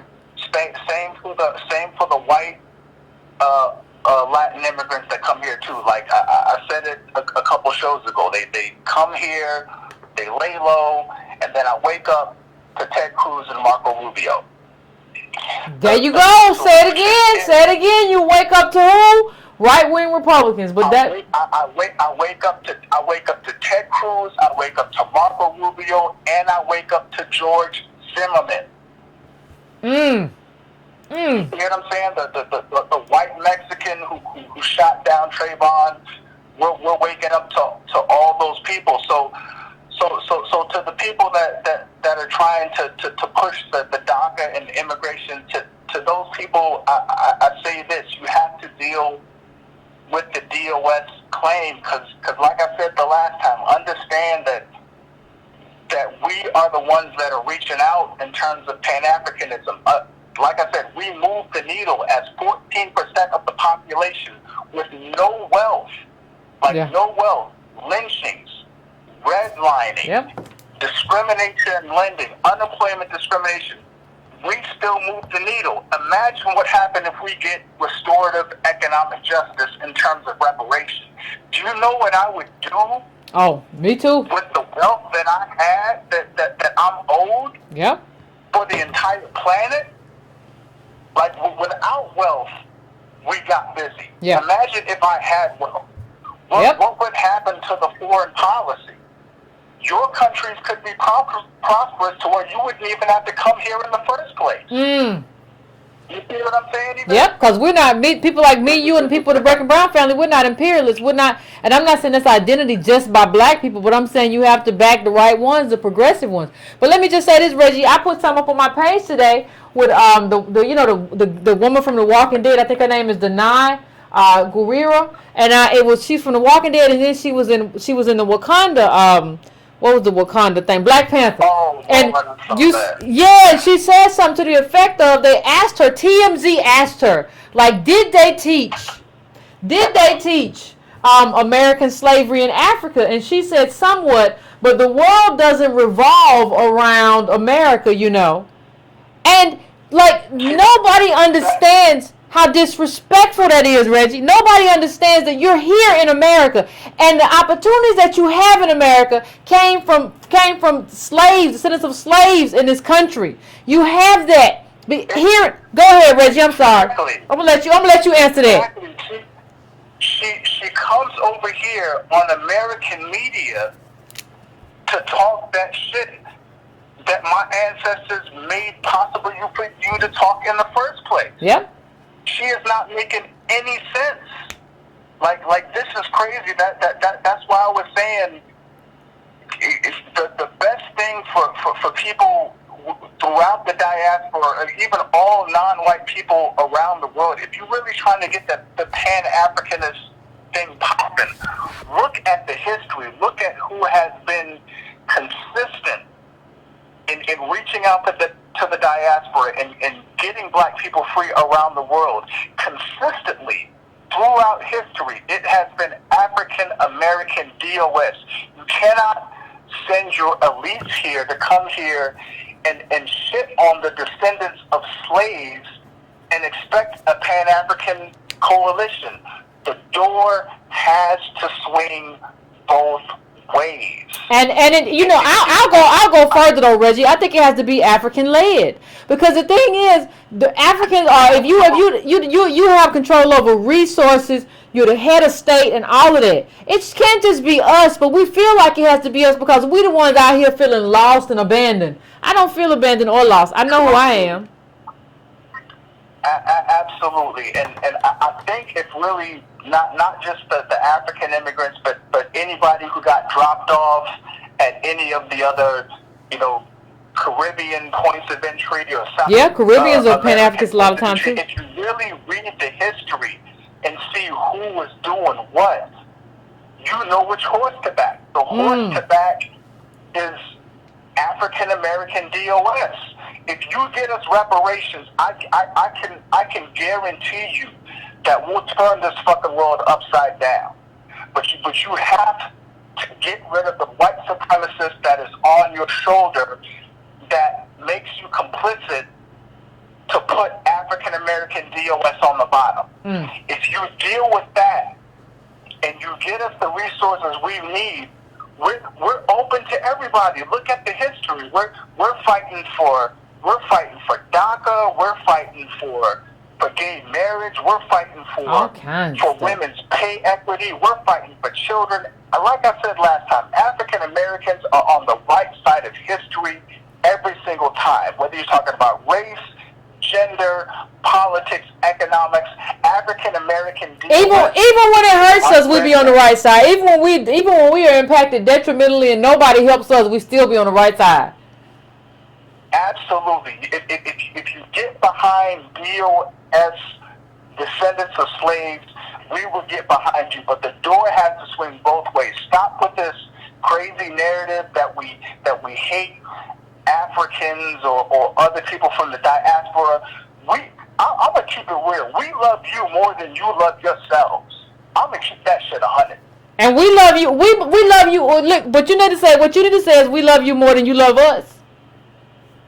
Absolutely, that's absolutely true. It has to swing both ways. But that's all I gotta say. That there has to be reciprocity.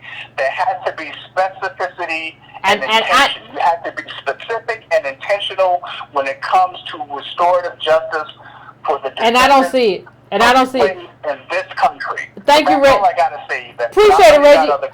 Appreciate it. Love. One love. I don't see it. I don't see it happening. And let me just say this: the Walking Dead star who actually the soldiers in Black Panther were mimicking those women soldiers who protected a slave trader in Benin who sold us. That's why Benin apologized for selling us, right? So that's who you were in Black Panther. That's who you're representing. But hold on a second. Like, some people will say, well, Yvette, she doesn't have to do anything. She's from Zimbabwe. If she's from Zimbabwe, like when I put up my DNA, the one African country where I had the most like blood was Benin. If she's all the way from Zimbabwe, why shouldn't I see her as like Cambodian or Indian or something? Why do I feel I have some type of affinity from her when she isn't even from the set of African countries on the West Coast that most of us come from? Why do we see us as having some kind of affinity for her because she's dark skinned? It's a lot of dark skinned people in the world. We don't have affinity for all of them in terms of like in kind of some type of like kinship. It's dark skinned people all over Asia. We don't feel a kinship. I have no kinship with this woman. So when she showed up on The Walking Dead, we should have been like, oh my God, it's a wonderful character. We got another black character. No, we shouldn't.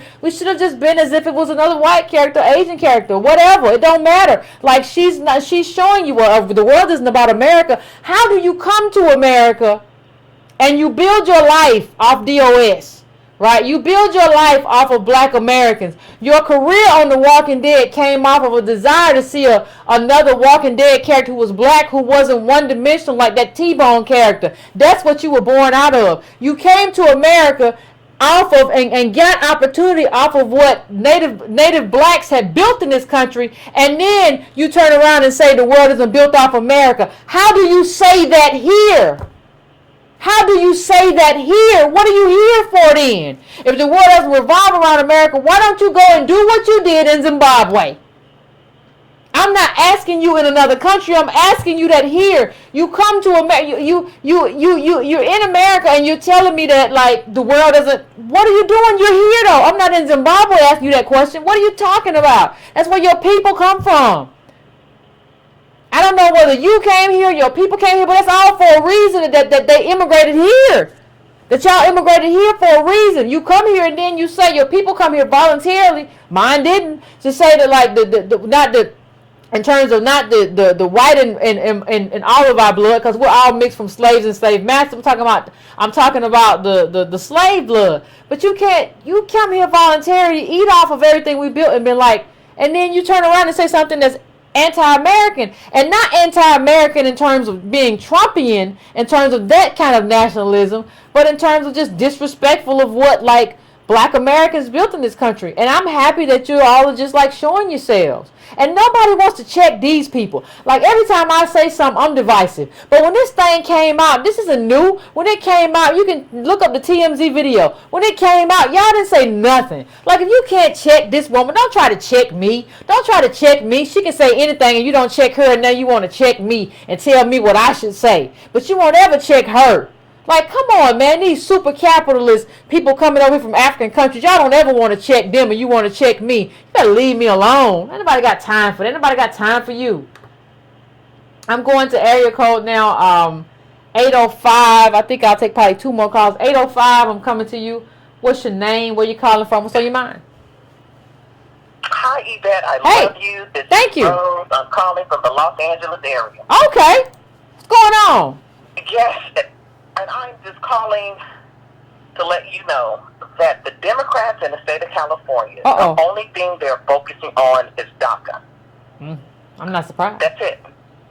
So I am voting against everything that these Democrats stand for. They can care less about South Central, the blacks there. They can care less about the blacks that are left in Compton, in Watts, and Linwood. We are being pushed out. The Mexican mafia greenlit black people. I have a half-brother that just came out of the state penitentiary. And he verified he's a shot-caller black gorilla family. And he let me know straight up that the Mexican mafia and MS-13 has greenlit to push black people out of California. They are shooting us. They are shooting men, women, and children, and the media is not reporting. Well, you know, that was a great article. That was a great article about what was it about? Like like gangs were throwing firebombs in the homes of black people there. I remember there was a prosecution. You can look it up. Go ahead. I'm sorry, Colin. What happened is that they are pushing us out of black historical neighborhoods. They have already pretty much pushed us out of California, period. They had low-income housing. In this low-income housing, you had black people have been in some of these housing and owned homes in some of these communities since the 1930s.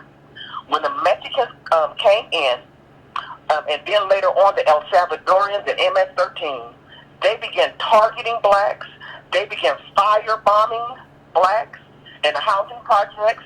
They started shooting. I'm talking hard-working black men just shooting and targeting us, shooting women. Look this up now. If girls got grabbed and raped, people don't understand. I tell people, and I even told my colleagues who are Mexicans, I told them I'd rather deal with the Ku Klux Klan any day than the Mexican Mafia. I told them that to their faces. Okay? The Mexican Mafia is ruthless. Look and see what they're doing over in Mexico. They are chopping off heads. They are hanging people from bridges. They have killed more reporters and more politicians than ever in the history. These are the drug cartels, and the drug cartels are here in Southern California. Oh my! And nobody's reporting on what's going on toward what the violence. Blacks were being targeted.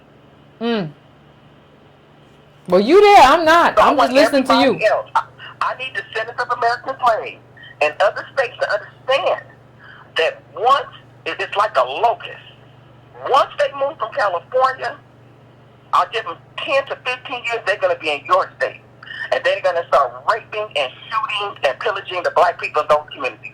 Because when their shot callers tell them, listen, look at the articles. They say black people, we are lower than cockroaches. This is straight from the leaders of the Mexican Mafia. This is what they're saying about the descendants of American slaves. Look it up, do your own research. I am not lying. Thank you, Carla. I appreciate you. I think, and that again. That goes to regionality. I'm not there, but I do remember seeing those articles about somebody getting charged twice. I saw a few articles about the Mexicans admitting to firebombing or getting charged by the feds with firebombing African American communities, basically saying like you can't live here no more. So I remember seeing that. I think one of them was the Associated Press, but y'all can look it up. But yeah, it's gonna get interesting. It's about to get interesting. I'm getting a lot of. Is this another California call? 310. I'm coming to you now. 310. What's your name? Where you calling from?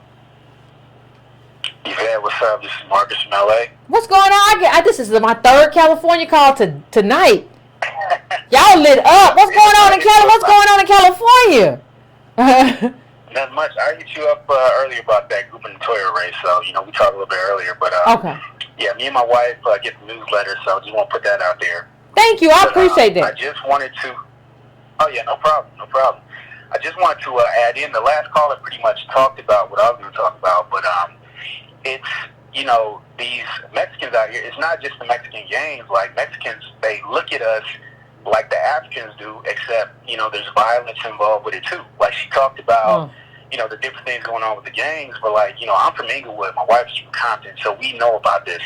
You know, when I first started driving, like back in 2000, my mom works for LAPD. And so every year she would tell me on New Year's, like, stay inside because these gangs got quotas on black people. She would tell me that every single year. She still tells me that to this day. And so, you know, my wife, when me and my wife first started dating back in 06, you know, she's from Compton, and when I would go pick her up, she would tell me, if you pull up to a light, you know, and some Mexicans pull up next to you, they would call them flatheads, the gang members, the bald heads. She'd be like, don't look at them, because if you look at them, they'll kill you. And so this is going back, like, a long ways. You know, I had a young friend of mine who I grew up in the church with. This was a young kid. He had promise. He played football. He was about to go to a D1 school, had a promising career, possibly was going to go to the NFL, and he got gunned down a block from his house. It was like a big story, probably like 5-6 years ago, but he got gunned down by an illegal immigrant who was a gang member, who they let go, who had committed a crime, who got arrested, who they let go because he was illegal. And so he got out the night before and then killed my friend that next day. And so I'm sorry to hear that. You know, it really makes me wonder, like, will we ever get out of this? Because it's not that we're apolitical. We just spend our energy, we spend our intelligence fighting everybody else's fight. And, you know, that involves, like the other caller said, same-sex, you know, people going to Standing Rock and doing that, you know, fighting for DACA. But in the case of here, you know, like with the Latinos, with the Mexicans, there's so many black people who are down with that cause. But not only do they look down on us, there's violence, they're killing us also. So I'm like, how can you still sit there and ride for this cause when a good sector of their population wants you dead? Like, it just doesn't make sense to me, you know? And so, you know, it's just, it just makes you wonder, will we ever get out of this? Well, I think, you know, I have so many. Yeah. No, you're right.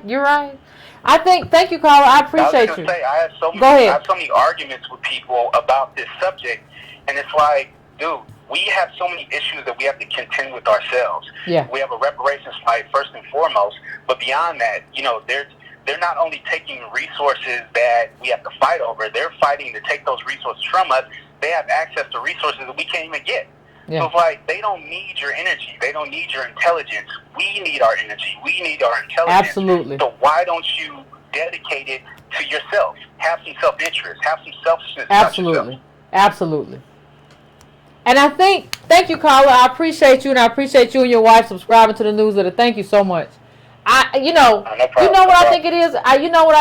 I think we don't have any self-interest, but I think I had just said before he called in, I said, like, I have gotten so many California calls tonight. Like, that's the third one. And, you know, it occurred to me, though, everything is regional, like I said. And so having so many California calls tonight brings home the regionality. It brings home that the reason that they're calling in is because they are experiencing what we're talking about. So we could be in a bunch of different states, but we're not have not yet experienced what they're talking about. They're telling us what this looks like when it arrives on your doorstep because they got it first, right?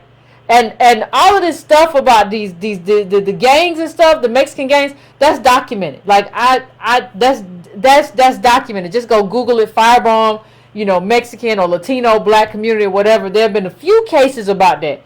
So I think what happens is, you know, there are certain canaries in the coal mine. There are certain flashpoints. There are certain harbingers of what's to come. And that's why there are no people of color. Like, there are tribes. Like, we never really had the time. We're black people. We didn't have the time or the energy, or we're small. We're a country to develop any kind of tribe. Like, you have people in African countries who have developed all these kinds of tribes. So if they have tribal conflict. What makes you think that they're going to be one with us? What makes you think that these Mexicans are going to be one with us because they have melanin? That's not the way life works. So at a certain point, we have to kind of develop our own self-interest and say, listen, we're a tribe. Black American DOS, what you call us, Black American DOS, a Native Black DOS, Native Black American. You have to put American in there. We didn't just come from nowhere. Like somebody pointed out to me before. You're exactly right. But we have to understand that we the tribe. We are our own tribe. We can't just be people of color or whatever. No. We're a specific group, and we advocate first and foremost for that specific group. And that's what has to happen all the time. So I'm going to take one more call, and that'll be it for the evening. I'm going to 443. What's your name? Where you calling from? What's on your mind? Hey, my name is Johnny. I'm from Baltimore. What's going on, Johnny? All right, so I was listening to you about talking about regionality. Because I'm in California. I've never been off the East Coast. Okay. So I'm going to keep my respect. I don't know what's happening with the people, the black people in open West Coast. But, my question is, how do you effectively fight illegal immigration? Because I heard, the last two callers, they said, I'm going to vote for the Republicans. Yeah. And my thing is, I think Republicans are actually more advocates for legal immigration than the Democrats are. And some places, yeah. Trump's tax policies. When you look at Trump's tax policies, who gets those tax cuts with the corporations that utilize the labor of illegal immigrants? So I want to know from the last two callers if they're going to vote with Trump. Yeah. We talk about Democrats, like are they really for illegal immigration, or are they just listen, I think they said sympathetic. Here's what I think, Carl. Here's what I think. I think most elites are in favor of illegal immigration, and here's why I say that. But for different reasons, right? Like you have Republicans, a lot of them who are in favor of illegal immigration because they get cheap labor and all of that stuff. But in terms of corporations and all of that stuff. But by the same token, you get people who are Democrats who want the cheap maids and all that other stuff that comes with it. And who want the votes, right? Because a lot of these people who come over as these undocumented or illegal immigrants that come over the border end up voting Democratic, but Republicans don't really care as much when they're corporations because they just need that cheap labor. So I think when you see Laura Bush, right? When you see there was a Republican donor recently who said, I'm not giving any more money until y'all fix DACA. When you see them saying the exact same thing as a Democratic establishment, you know there is a meeting of the minds amongst elites who are saying we need to bring them in for us. And what happens is the people on the bottom and the regular people have to deal with the consequences. These people only get the benefit, while regular people like us, we get the consequence. And you have to say, no, I don't want it because I don't get a benefit. I only get the consequence. If you really want to fix this, then you need to tell me why these countries are so unstable. And we need to do something in terms of our foreign policy to fix it. But bringing them here to compete against me does not fix the problem. Absolutely, understand that. Absolutely, I'm in complete agreement with that. But I'm also looking at the drug war and why that's a cause for a lot of illegal immigration. That's a major problem with both communities, with the Latino community and with the black community. My thing is how I approach this. It's if you really want this to stop, I really want it to stop. I was after the corporations that handle these things. In the fucking drug war. I'm sorry, I didn't mean to curse on this show. I'm sorry. In the drug war, so they don't have to, you come across the border and these corporations getting tax cuts. Someone is benefiting from this. I don't Republican or Democrat. And then making a lot of money off of this and making a lot of money off of both our communities. Yeah. So I don't want to fall into a trap of white conservatives being fear-mongered about illegal immigration, because I think they are being the Republicans run huge game on the white constituency. They tell you to be fearful of these people, but they are the ones giving their jobs to these people in the first place. I don't want to fall into that game. That's why I'm not a conservative. That's why I don't really mess with conservatives. Well, I don't even think it's about not being a conservative or not being a Democrat. I think you have to be kind of independent minded, right? I just think that's what has to happen. Yeah. And I think you have to decide on any given election what is best for you. And listen, like I said, America's a country with dwindling jobs. Jobs are being mechanized. When you look at that kind of situation, I just don't understand You know, when you look at how tax cuts are going to shrink revenues when coupled with calcification, there isn't enough for these people to be here and your kids to survive economically. There's not enough opportunity, money, all of that for them to be here and for your kids to be okay. It's not going to happen that way. Somebody's going to suffer. And if it's going to be you or me, it's got to be you. Like, it can't be, well, we just going to all be okay. That's not going to happen.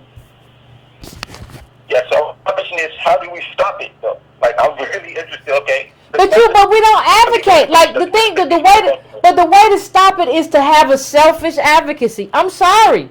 The way to stop it is to advocate for your community. I've never seen us doing that. Not as a group. I've never seen us talk about how illegal immigration drops down the wage floor. I've never seen us talk about how people who come here illegally, they do not get involved in unions and they don't advocate because they're not citizens. So they're trying to keep their heads below water and not get in trouble, and how that's not good for the labor movement. I don't see that kind of advocacy. So what I'm saying to you when you talk about how to stop it, we don't advocate from a self-interested point of view. We advocate from a what's morally right for everybody point of view. And I'm just saying that don't work. Absolutely. Absolutely, I agree with that, everything. So I'm playing with this point. I know throughout your history, the civil rights bill, one of the provisions was that black people, or non-white immigrants were allowed to come to this country, and it seems to be still like from every time a non-white immigration population came to this country, black people got one of that. They did not benefit from that. So I agree with that completely. So that's what I'm going to end my call. Thank you, Carl. I appreciate you. I think, like, listen, everybody. I think what has to happen is, like, we even are. When you look at us, we're being overrun with this media narrative. Like, we can't even talk about ourselves. And when I look at, like, I just put up 2 pundits, but all these black pundits are like going ham over like this migrant debate. You can't expect to move in this kind of direction that's beneficial for specifically our group. When our group is everywhere advocating for everybody, even people who are going to compete with people of their group. It doesn't work that way. And when you see all of these elite people coming together in favor of illegal immigration, that's kind of enough for me to know this is some bull that's not going to benefit me. You have to learn to read the tea leaves. So, I mean, that's what I'm going to say about it, and I think that's a good note to leave it on. I want to thank everybody for calling in tonight. I still didn't get all them Pan-Africanists who said they wanted to fight and argue. I still didn't get them. I don't know where y'all at. Again, no screeners. Y'all didn't call in. But tomorrow you'll be in the comments on my Facebook talking about how I screened the calls or something. Anyway, I appreciate everybody who called in. Please like this video. Please subscribe if you have not subscribed already. You know, everything that you don't have to agree with everything to subscribe and have the conversation that we're having. I appreciate everybody who comes in here Mondays and Wednesdays, stay up late and talk about black politics, and all these people who are calling in saying they get involved in black politics. We're doing good work. We're a family. We're a tribe. I appreciate everybody. Please like, please share. Hit that little ring, that little thing that looks like a bell, and so you'll know when I'm coming on. And we're gonna have this conversation again in a day or two. Appreciate you, fam.